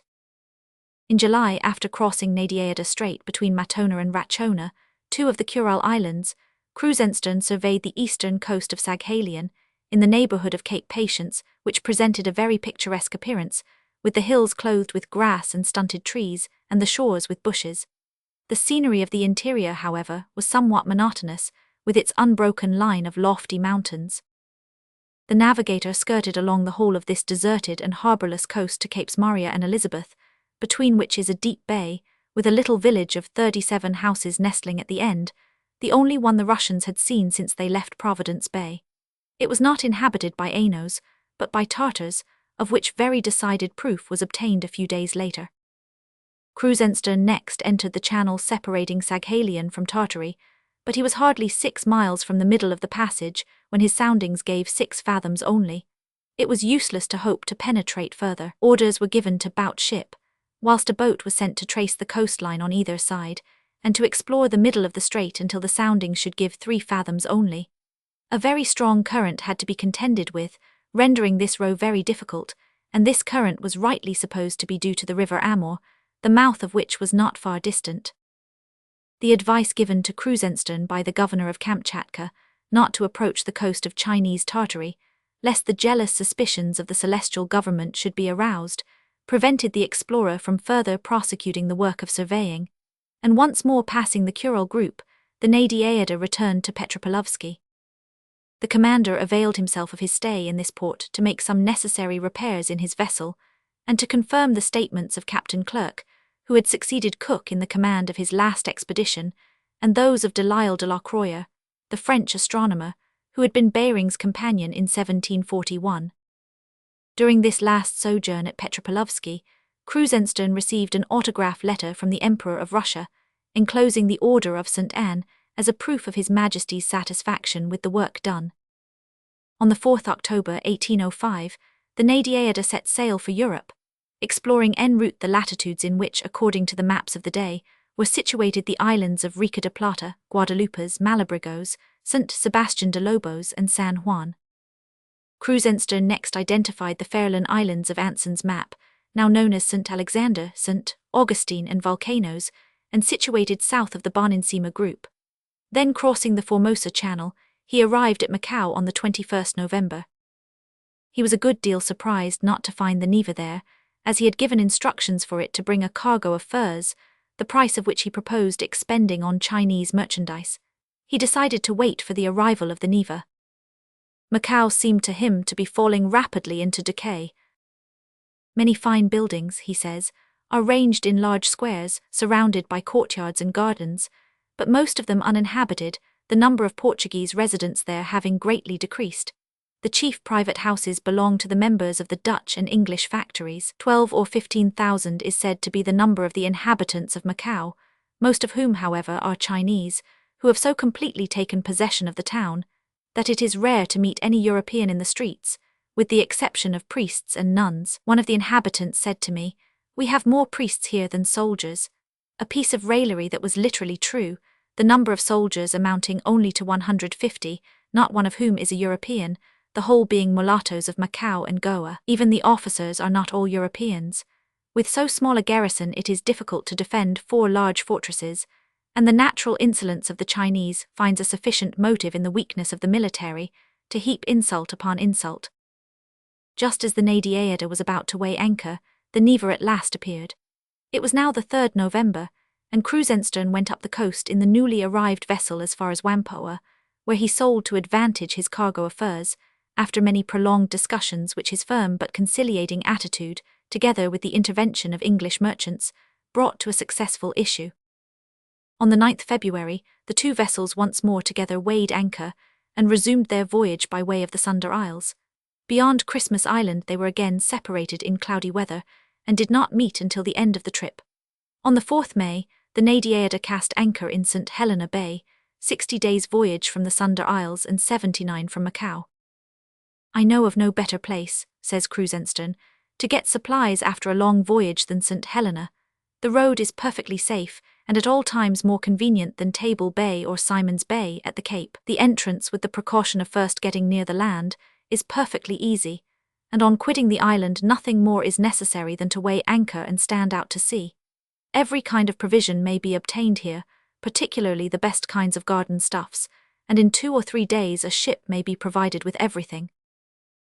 On the 21st April, Krusenstern passed between the Shetland and Orkney Islands in order to avoid the English Channel, where he might have met some French pirates, and after a good voyage he arrived at Kronstadt on the 7th August, 1806. Without taking first rank, like the expedition of Cook or that of La Perouse, Krusenstern's trip was not without interest. We owe no great discovery to the Russian explorer, but he verified and rectified the work of his predecessors. This was in fact what most of the navigators of the 19th century had to do, the progress of science enabling them to complete what had been begun by others.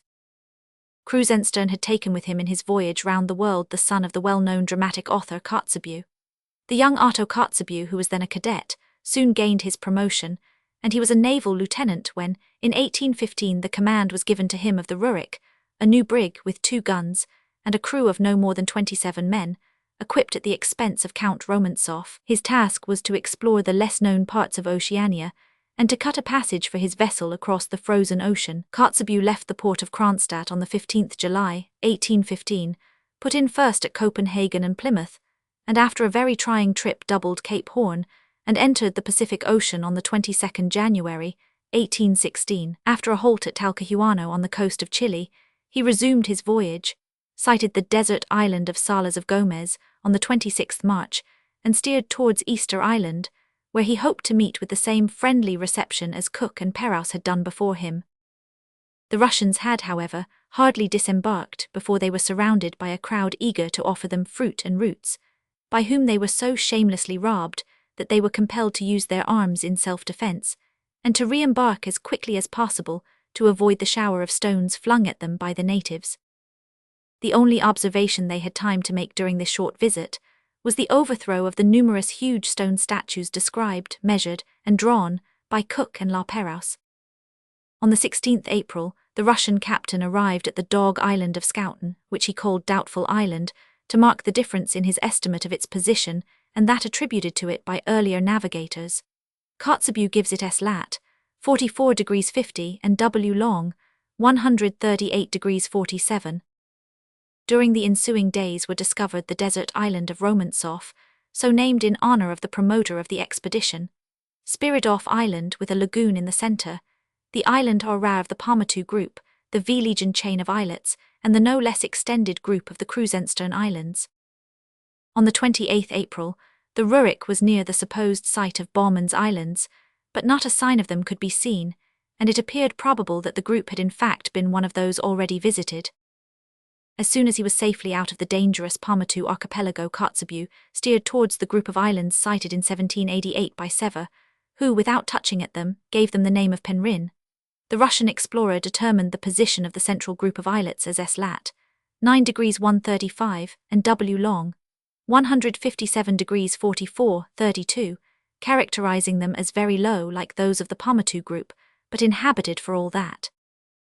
At the sight of the vessel, a considerable fleet of canoes put off from the shore, and the natives, palm branches in their hands, advanced with the rhythmic sound of the paddles, serving as a kind of solemn and melancholy accompaniment to numerous singers. To guard against surprise, Kotzebue made all the canoes draw up on one side of the vessel, and bartering was done with a rope as the means of communication.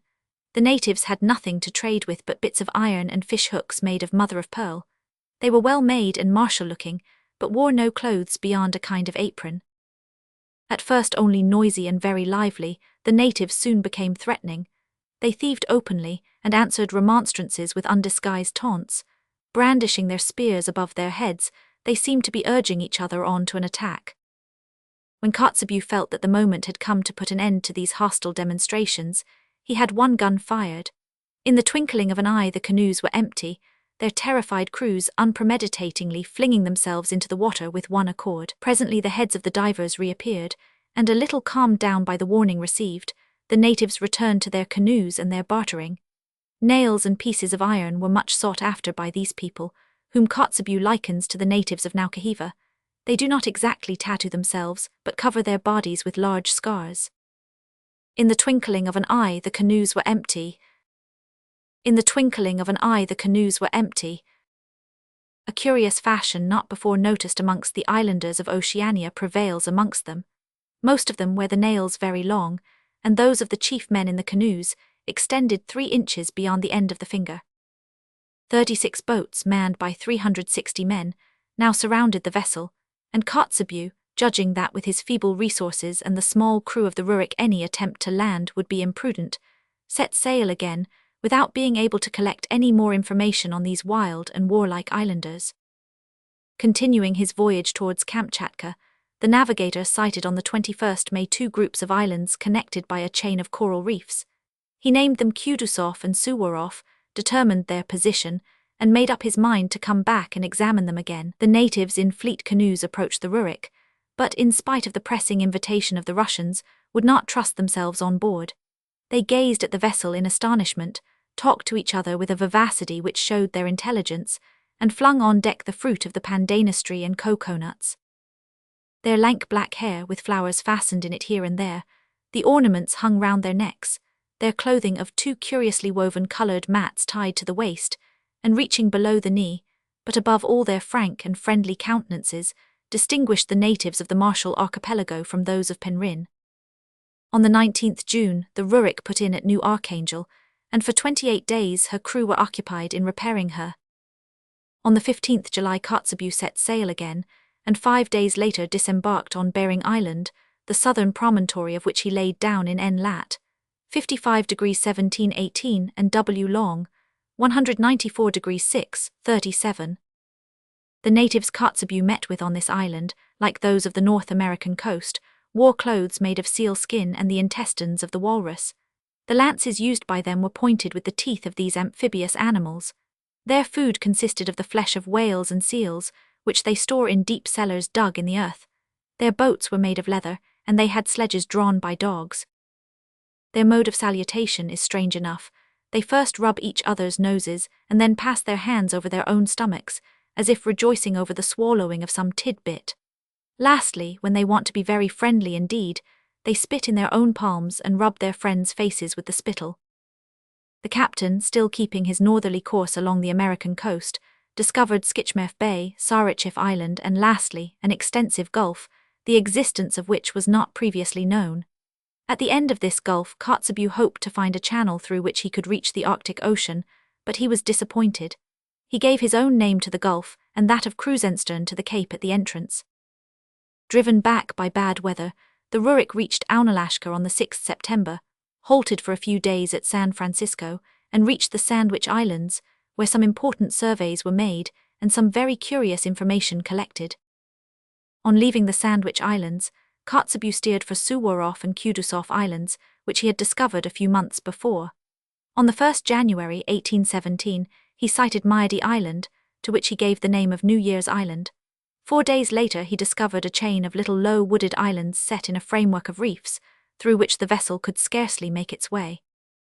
Just at first the natives ran away at the sight of Lieutenant Skishmarov, but they soon came back with branches in their hands, shouting out the word Adara, friend. The officer repeated this word, and gave them a few nails in return, for which the Russians received the collars and flowers worn as neck ornaments by the natives.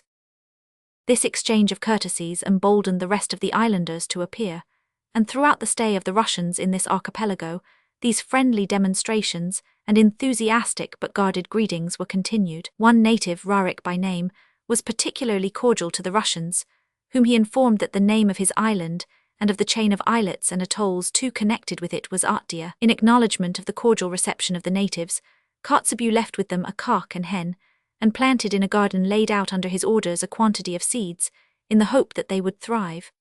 But in this he did not make allowance for the number of rats which swarmed upon these islands and wrought havoc in his plantations. 2 atolls are coral islands like circular belts surrounding a smooth lagoon, Trans. On the 6th February, after ascertaining from what he was told by a chief named Langdiak, that these sparsely populated islands were of recent formation, Kotzebue put to sea again, having first christened the archipelago Romantsov. The next day a group of islets, on which only 3 inhabitants were found, had its name of Iregup changed to that of Tichichakov, and then an enthusiastic reception was given to Kotzebue on the Corn Islands by the Tamman or chief. Every native here feted the newcomers, some by their silence, like the queen forbidden by etiquette to answer the speeches made to her, some by their dances, cries, and songs, in which the name of Totabu Kotzebue was constantly repeated. The chief himself came to fetch Kotzebue in a canoe and carried him on his shoulders through the breakers to the beach. In the oar group, the navigator noticed amongst a crowd of natives who climbed onto the vessel, 2 natives whose faces and tattooing seemed to mark them as of alien race. One of them, Kadu by name, especially pleased the commander, who gave him some bits of iron, and Kotzebue was surprised that he did not receive them with the same pleasure as his companions. This was explained the same evening. When all the natives were leaving the vessel, Kadu earnestly begged to be allowed to remain on the Rurik, and never again to leave it. The commander only yielded to his wishes after a great deal of persuasion. Kadu, says Kotzebue, had scarcely obtained permission when he turned quickly to his comrades who were waiting for him, declared to them his intention of remaining on board the ship, and distributed his iron among the chiefs. The astonishment in the boats was beyond description. They tried in vain to shake his resolution. He was immovable. At last his friend Edok came back, spoke long and seriously to him, and when he found that his persuasion was of no avail, he attempted to drag him by force. But Kadu now used the right of the strongest. He pushed his friend from him, and the boats sailed off. His resolution being inexplicable to me, I conceived a notion that he perhaps intended to steal during the night, and privately to leave the ship, and therefore had the night watch doubled, and his bed made up close to mine on the deck, where I slept on account of the heat. Kadu felt greatly honoured to sleep close to the Tamman of the ship. Born at Ull, one of the Caroline Islands, more than 300 miles from the group where he was now living, Kadu, with Edok and 2 other fellow countrymen, had been overtaken when fishing by a violent storm. For 8 months the poor fellows were at the mercy of the winds and currents on a sea now smooth, now rough. They had never throughout this time been without fish, but they had suffered the cruelest tortures from thirst. When their stock of rain-water, which they had used very sparingly, was exhausted, there was nothing left to them to do but to fling themselves into the sea and try to obtain at the bottom of the ocean some water less impregnated with salt, which they brought to the surface in coconut shells pierced with a small opening. When they reached the Ore Islands, even the sight of land and the immediate prospect of safety did not rouse them from the state of prostration into which they had sunk. The sight of the iron instruments in the canoe of the strangers led the people of Ore to decide on their massacre for the sake of their treasures, but the Tamman, Tygidian by name, took them under his protection. 3 years had passed since this event, and the men from the Caroline Islands, thanks to their more extended knowledge, soon acquired a certain ascendancy over their hosts. When the Rurik appeared, Kadu was in the woods a long way from the coast. He was sent for at once, as he was looked upon as a great traveller, and he might perhaps be able to say what the great monster approaching the island was. Now Kadu had more than once seen European vessels, and he persuaded his friends to go and meet the strangers, and to receive them kindly. Such had been Kadu's adventures. He now remained on the Rurik, identified the other islands of the archipelago, and lost no time in facilitating intercourse between the Russians and the natives. Dressed in a yellow mantle, and wearing a red cap like a convict, Kadu looked down upon his old friends, and seemed not to recognize them. When a fine old man with a flowing beard named Tygidian came on board, Kadu undertook to explain to him and his companions the working of the vessel and the use of everything about the ship. Like many Europeans, he made up for his ignorance by imperturbable assurance, and had an answer ready for every question. Interrogated on the subject of a little box from which a sailor took a black powder and applied it to his nostrils, Kadu glibly told some most extraordinary stories, and wound up with a practical illustration by putting the box against his own nose. He then flung it from him, sneezing violently and screaming so loud that his terrified friends fled away on every side. But when the crisis was over, he managed to turn the incident to his own advantage. Kadu gave Kotzebue some general information about the group of islands then under examination, and the Russians spent a month in taking surveys, and see all these islands, which the natives call Radak, were under the control of one Tamman, a man named Lamory. A few years later Dumont d'Urville gave the name of Marshal to the group.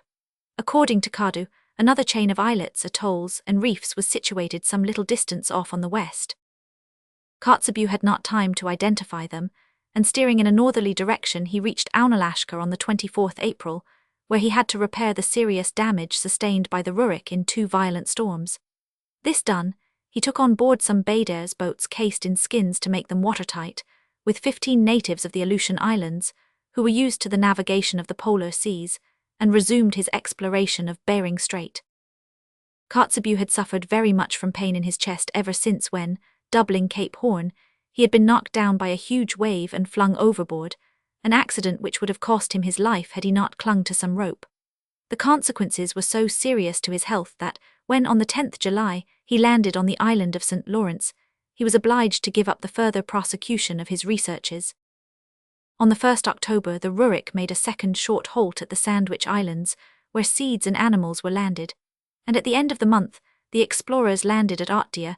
In the midst of the enthusiastic acclamations of the natives, the cats brought by the visitors were welcomed with special enthusiasm, for the island was infested with immense numbers of rats, who worked havoc on the plantations.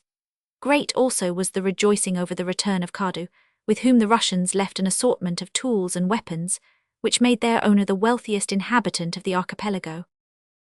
Interior of a house at Radek. Interior of a house at Radek. Facsimile of early engraving. On the 4th November the Rurik left the Radek Islands, after identifying the Legip group, and cast anchor off Guam, one of the Marian Islands, where she remained until the end of the month. A halt of some weeks at Manila enabled the commander to collect some curious information about the Philippine Islands, to which he would have to return later. After escaping from the violent storms encountered in doubling the Cape of Good Hope, the Rurik cast anchor on the 3rd August, 1818, in the Neva opposite Count Romantsov's palace. These 3 years of absence had been turned to good account by the hardy navigators. In spite of the smallness of their number and the poverty of their equipments, they had not been afraid to face the terrors of the deep, to venture amongst all but unknown archipelagos, or to brave the rigors of the Arctic and torrid zones. Important as were their actual discoveries, their rectification of the errors of their predecessors were of yet greater value.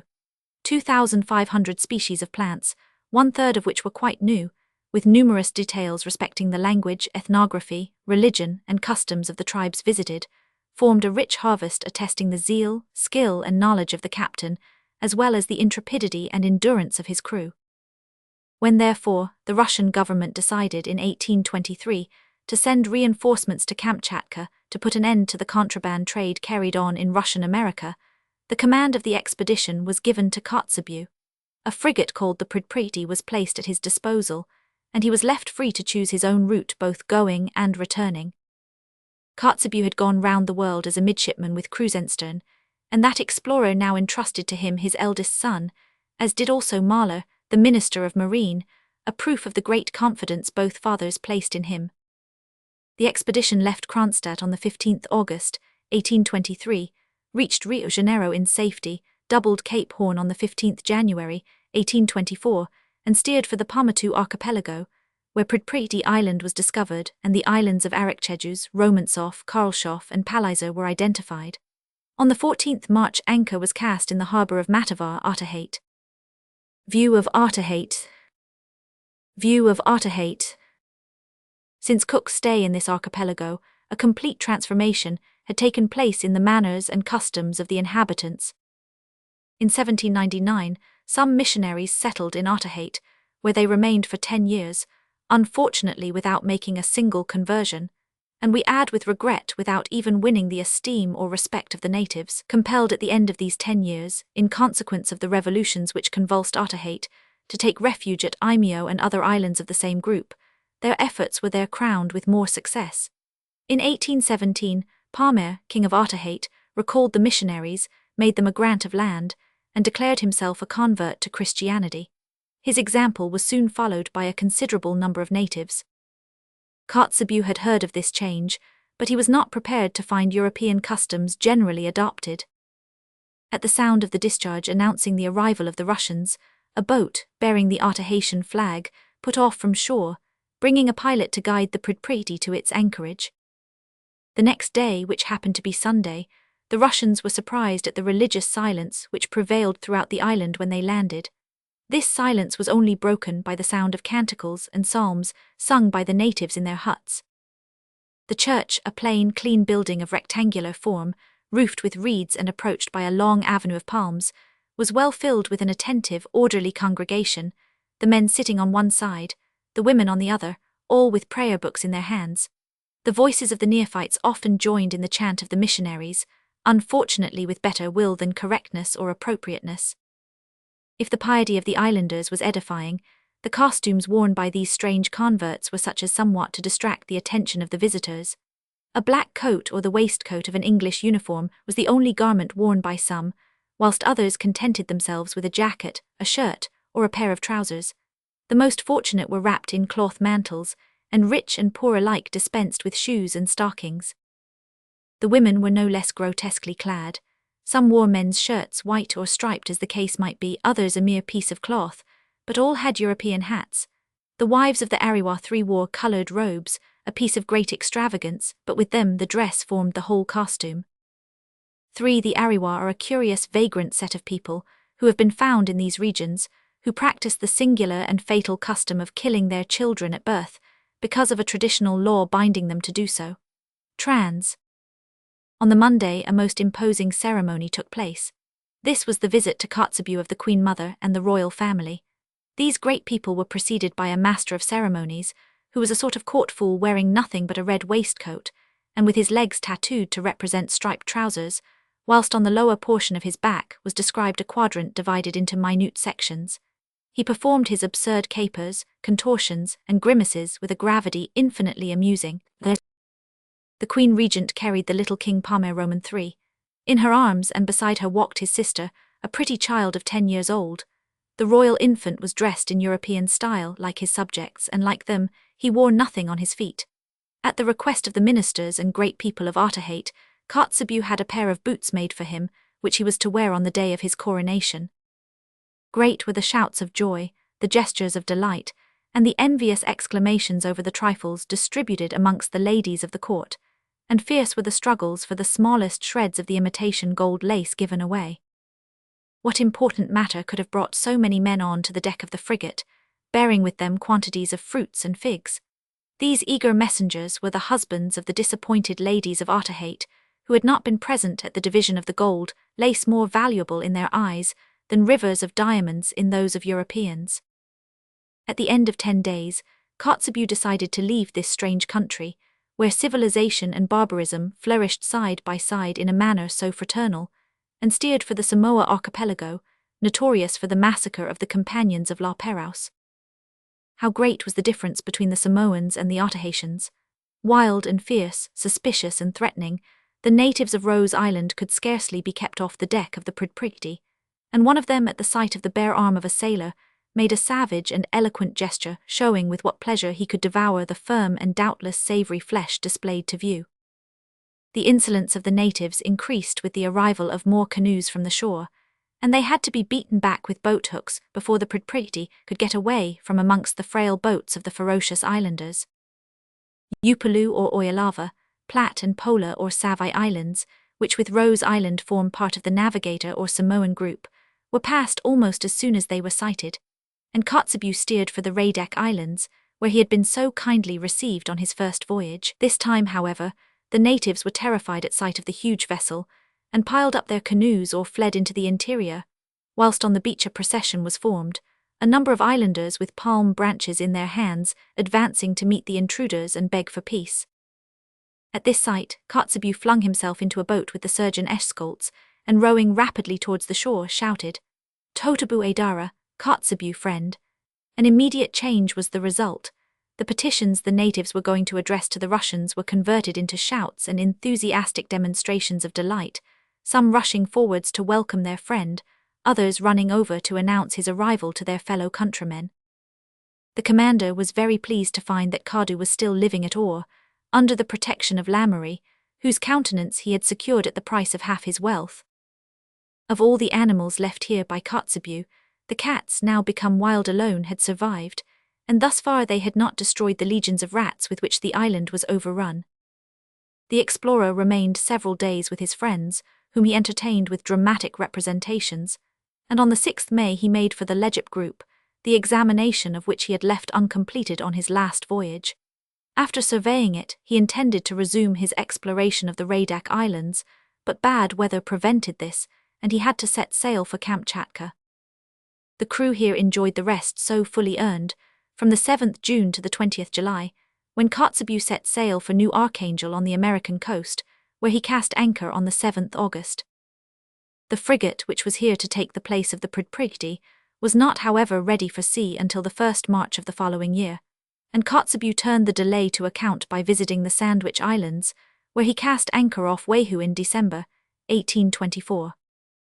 The harbour of Honokuru or Honolulu is the safest of the archipelago. A good many vessels therefore put in there even at this early date, and the island of Oahu bid fair to become the most important of the group, supplanting Hawaii or Oahe. The appearance of the town was already semi-European.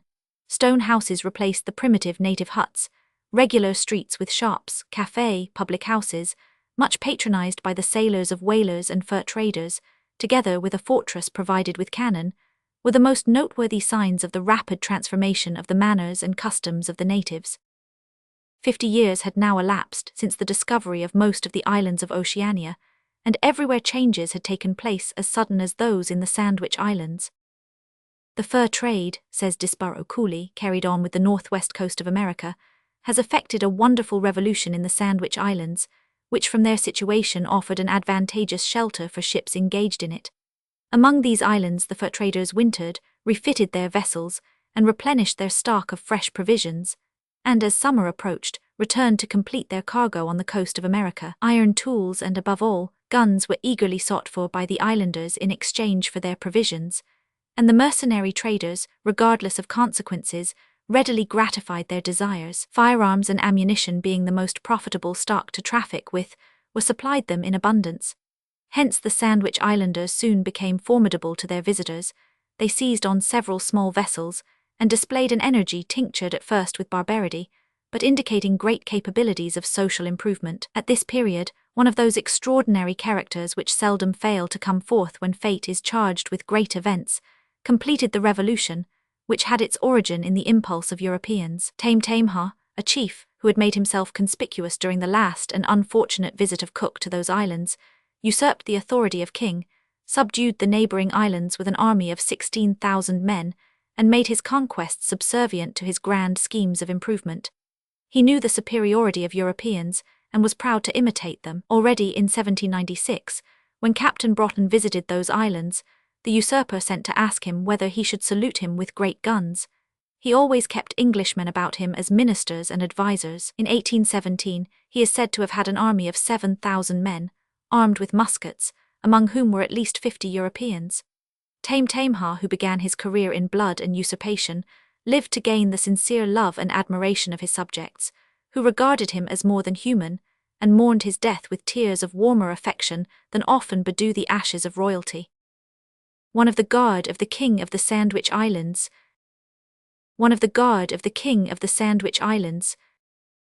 Facsimile of early engraving.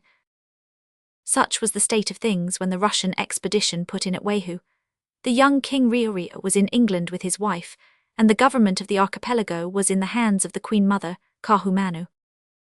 Kotzebue took advantage of the latter, and of the First Minister both being absent on a neighbouring island, to pay a visit to another wife of Kamiami. The apartment, says the traveller, was furnished in the European fashion with chairs, tables, and looking-glasses. In one corner stood an immensely large bed with silk curtains. The floor was covered with fine mats, and on these in the middle of the room lay Namahana, extended on her stomach, her head turned towards the door and her arms supported on a silk pillow. Namahana, who appeared at the utmost not more than 40 years old, was exactly 6 feet 2 inches high, and rather more than 2 ells in circumference. Her coal-black hair was neatly plaited, at the top of a head as round as a bowl. Her flat nose and thick projecting lips were certainly not very handsome, yet was her countenance on the whole prepossessing and agreeable. The good lady remembered having seen Kotzebue 10 years before. She therefore received him graciously, but she could not speak of her husband without tears in her eyes, and her grief did not appear to be assumed. In order that the date of his death should be ever present to her mind, she had had the inscription 6th May, 1819, branded on her arm. A zealous Christian, like most of the population, the Queen took Kotzebue to the church, a vast but simple building, not nearly so crowded as that at Otaheite. Namahana seemed to be very intelligent. She knew how to read and was specially enthusiastic about writing, that art which connects us with the absent. Being anxious to give the commander a proof alike of her affection and of her requirements, she sent him a letter by hand which it had taken her several weeks to concoct. The other ladies did not like to be outdone, and Kotzebue found himself overwhelmed with documents. The only means to check this epistolatory inundation was to weigh anchor, which the captain did without loss of time. Before his departure he received Queen Namahana on board. Her Majesty appeared in her robes of ceremony, consisting of a magnificent peach-coloured silk dress embroidered with black, evidently originally made for a European, and consequently too tight and too short for its wearer. People could therefore see not only the feet, beside which those of Charlemagne would have looked like a Chinaman's, and which were cased in huge men's boots, but also a pair of fat, brown, naked legs resembling the balustrades of a terrace. A collar of red and yellow feathers, a garland of natural flowers serving as a gorget, and a hat of leghorn straw, trimmed with artificial flowers, completed this fine but absurd costume. Namahana went over the ship, asking questions about everything, and at last, worn out with seeing so many wonders, betook herself to the captain's cabin, where a good collation was spread for her. The queen flung herself upon a couch, but the fragile article of furniture was unable to sustain so much majesty, and gave way beneath the weight of a princess, whose embonpoint had doubtless had a good deal to do with her elevation to such high rank. After this halt Kotzebue returned to New Archangel, where he remained until the 30th July, 1825. He then paid another visit to the Sandwich Islands, a short time after Admiral Byron had brought back the remains of the king and queen. The archipelago was then at peace, its prosperity was continually on the increase, the influence of the missionaries was confirmed, and the education of the young monarch was in the hands of missionary Bingham. The inhabitants were deeply touched by the honours accorded by the English to the remains of their sovereigns, and the day seemed to be not far distant when European customs would completely supersede those of the natives. Some provisions having been embarked at Waihu, the explorer made for Radec Islands, identified the pescadores, forming the southern extremity of that chain, discovered the Eschscholtz group, a short distance off, and touched at Guam on the 15th October. On the 23rd January, 1826, he left Manila after a stay of some months, during which constant intercourse with the natives had enabled him to add greatly to our knowledge of the geography and natural history of the Philippine Islands. A new Spanish governor had arrived with a large reinforcement of troops, and had so completely crushed all agitation that the colonists had quite given up their scheme of separating themselves from Spain. On the 10th July 1826, the Pretty returned to Kronstadt, after a voyage extending over 3 years, during which she had visited the northwest coast of America, the Aleutian Islands, Kamchatka and the Sea of Arctic, surveyed minutely a great part of the Radec Islands, and obtained fresh information on the changes through which the people of Oceania were passing. Thanks to the ardour of Chamisso and Professor Eschscholtz, many specimens of natural history had been collected, and the latter published a description of more than 2,000 animals, as well as some curious details on the mode of formation of the coral islands in the South Seas. The English government had now resumed with eagerness the study of the tantalizing problem, the solution of which had been sought so long in vain. We allude to the finding of the Northwest Passage. When Perry by sea and Franklin by land were trying to reach Bering Strait, Captain Frederick William Beechey received instructions to penetrate as far north as possible by way of the same strait so as to meet the other explorers, who would doubtless arrive in a state of exhaustion from fatigue and privation.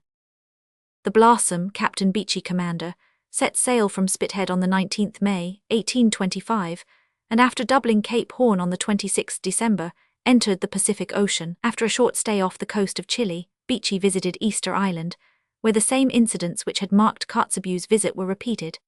The same eager reception on the part of the natives, who swam to the Blossom or brought their paltry merchandise to it in canoes, and the same shower of stones and blows from clubs when the English landed, repulsed, as in the Russian explorers' time, with a rapid discharge of shot. On the 4th December, Captain Beechey sighted an island completely overgrown with vegetation. This was the spot famous for the discovery on it of the descendants of the mutineers of the Bounty, who landed on it after the enactment of a tragedy, which at the end of last century had excited intense public interest in England. In 1780, one Lieutenant Bligg, one of the officers who had distinguished himself under Cook, was appointed to the command of the Bounty, and received orders to go to Otaheite, there to obtain specimens of the breadfruit tree and other of its vegetable productions for transportation to the Antilles, then generally known amongst the English as the Western Indies. After doubling Cape Horn, Bligh cast anchor in the Bay of Matavai, where he shipped a cargo of breadfruit trees, proceeding thence to Ramauka, one of the Tonga Isles, for more of the same valuable growth. Thus far no special incident marked the course of the voyage, which seemed likely to end happily. But the haughty character and stern, despotic manners of the commander had alienated from him the affections of nearly the whole of his crew. A plot was formed against him, which was carried out before sunrise on the 28th April, off Tofona. Surprised by the mutineers while still in bed, Bligh was bound and gagged before he could defend himself, and dragged on deck in his nightshirt. And after a mock trial presided over by Lieutenant Christian Fletcher, he, with 18 men who remained faithful to him, was lowered into a boat containing a few provisions, and abandoned in the open sea. After enduring agonies of hunger and thirst, and escaping from terrible storms, and from the teeth of the savage natives of Tofona, Bligh succeeded in reaching Timor Island, where he received an enthusiastic welcome. "I now desired my people to come on shore," says Bligh, which was as much as some of them could do, being scarce able to walk. They, however, were helped to the house, and found tea with bread and butter provided for their breakfast. Our bodies were nothing but skin and bones, our limbs were full of sores, and we were clothed in rags. In this condition, with the tears of joy and gratitude flowing down our cheeks, the people of Timor beheld us with a mixture of horror, surprise, and pity. Thus, through the assistance of divine providence, we surmounted the difficulties and distresses of a most perilous voyage. Perilous indeed, for it had lasted no less than 41 days in latitudes but little known, in an open boat, with insufficient food, want and exposure causing infinite suffering. Yet in this voyage of more than 1,500 leagues but one man was lost, a sailor who fell a victim at the beginning of the journey to the natives of Tofona. The fate of the mutineers was strange, and more than one lesson may be learnt from it. They made for Otaheite, where provisions were obtained, and those who had been least active in the mutiny were abandoned, and thence Christian set sail with 8 sailors, who elected to remain with him, and some 22 natives, men and women from Otaheite and Taubonai. Nothing more was heard of them. As for those who remained at Otaheite, they were taken prisoners in 1791 by Captain Edwards of the Pandora, sent out by the English government in search of them and the other mutineers, with orders to bring them to England. Of the 10 who were brought home by the Pandora, only 3 were condemned to death. 20 years passed by before the slightest light was thrown on the fate of Christian and those he took with him. In 1808 an American trading vessel touched at Pitcairn, there to complete her cargo of seal skins. The captain imagined the island to be uninhabited, but to his very great surprise, a canoe presently approached his ship manned by 3 young men of colour, who spoke English very well. Greatly astonished, the commander questioned them, and learnt that their father had served under Bligh. The fate of the latter was now known to the whole world, and its discussion had lightened the tedious hours in the forecastles of vessels of every nationality. And the American captain, reminded by the singular incident related above of the disappearance of so many of the mutineers of the Bounty, landed on the island, where he met an Englishman named Smith, who had belonged to the crew of that vessel, and who made the following confession. When he left Otaheite, Christian made direct for Pitcairn, attracted to it by its lonely situation, south of the Paumotu Islands, and out of the general track of vessels. After landing the provisions of the Bounty and taking away all the fittings which could be of any use, the mutineers burnt the vessel not only with a view to removing all trace of their whereabouts, but also to prevent the escape of any of their number. From the first, the sight of the extensive marshes led them to believe the island to be uninhabited, and they were soon convinced of the justice of this opinion. Huts were built and land was cleared, but the English charitably assigned to the natives, whom they had carried off or who had elected to join them, the position of slaves. 2 years passed by without any serious dissensions arising, but at the end of that time the natives laid a plot against the whites, of which, however, the latter were informed by an Otaheitan woman, and the 2 leaders paid for their abortive attempt with their lives. 2 more years of peace and tranquility ensued, and then another plot was laid, this time resulting in the massacre of Christian and 5 of his comrades. The murder, however, was avenged by the native women, who mourned for their English lovers and killed the surviving men of Otaheite. A little later the discovery of a plant from which a kind of brandy could be made caused the death of one of the 4 Englishmen still remaining. Another was murdered by his companions, a third died a natural death, and the last one, Smith, took the name of Adams and lived on at the head of a community, consisting of 10 women and 19 children, the eldest of whom were but 7 or 8 years old. This man, who had reflected on his errors and repented of them, now led a new life, fulfilling the duties of father, priest, and sovereign, his combined firmness and justice acquiring for him an all-powerful influence over his motley subjects. This strange teacher of morality, who in his youth had set all laws at defiance, and to whom no obligation was sacred, now preached pity, love, and sympathy, arranged regular marriages between the children of different parents, his little community thriving lustily under the mild yet firm control of one who had but lately turned from his own evil ways. Such at the time of Beechey's arrival was the state of the colony at Pitcairn. The navigator, well received by the inhabitants, whose virtuous conduct recalled the Golden Age, remained amongst them 18 days. The village consisted of clean, well-built huts, surrounded by pandanus and cocoa palms. The fields were well cultivated, and under Adam's tuition the young people had made implements of agriculture of really extraordinary excellence. The faces of these half-breeds were good-looking and pleasant in expression, and their figures were well-proportioned, showing unusual muscular development. The village consisted of clean, well-built huts.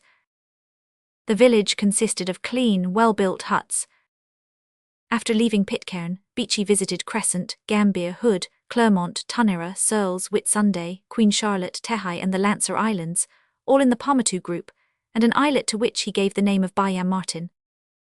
Here the explorer met a native named Tunwary, who had been shipwrecked in a storm. Having left Anna with 500 fellow countrymen in 3 canoes to render homage to Palmer Roman III, who had just ascended the throne, Tunwary had been driven out of his course by westerly winds. These were succeeded by variable breezes, and provisions were soon so completely exhausted that the survivors had to feed on the bodies of those who were the first to succumb. Finally, Tunwary arrived at Barrow Island in the center of the dangerous archipelago, where he obtained a small stock of provisions, and after a long delay, his canoe having been stove in off Byam Martin, once more put to sea. Beechey yielded under considerable persuasion to Tunwary's entreaty to be received on board with his wife and children, and taken to Otaheite. The next day, by one of those strange chances seldom occurring except in fiction, Beechey stopped at Hyan, where Tunwary met his brother, who had supposed him to be long since dead. After the first transports of delight and surprise, the 2 natives sat down side by side, and holding each other's hands related their several adventures. Beechey left Hyan on the 10th February, sighted Melville and Croker Islands, and cast anchor on the 18th off Otaheite, where he had some difficulty in obtaining provisions. The natives now demanded good Chilean dollars and European clothing, both of which were altogether wanting on the Blossom.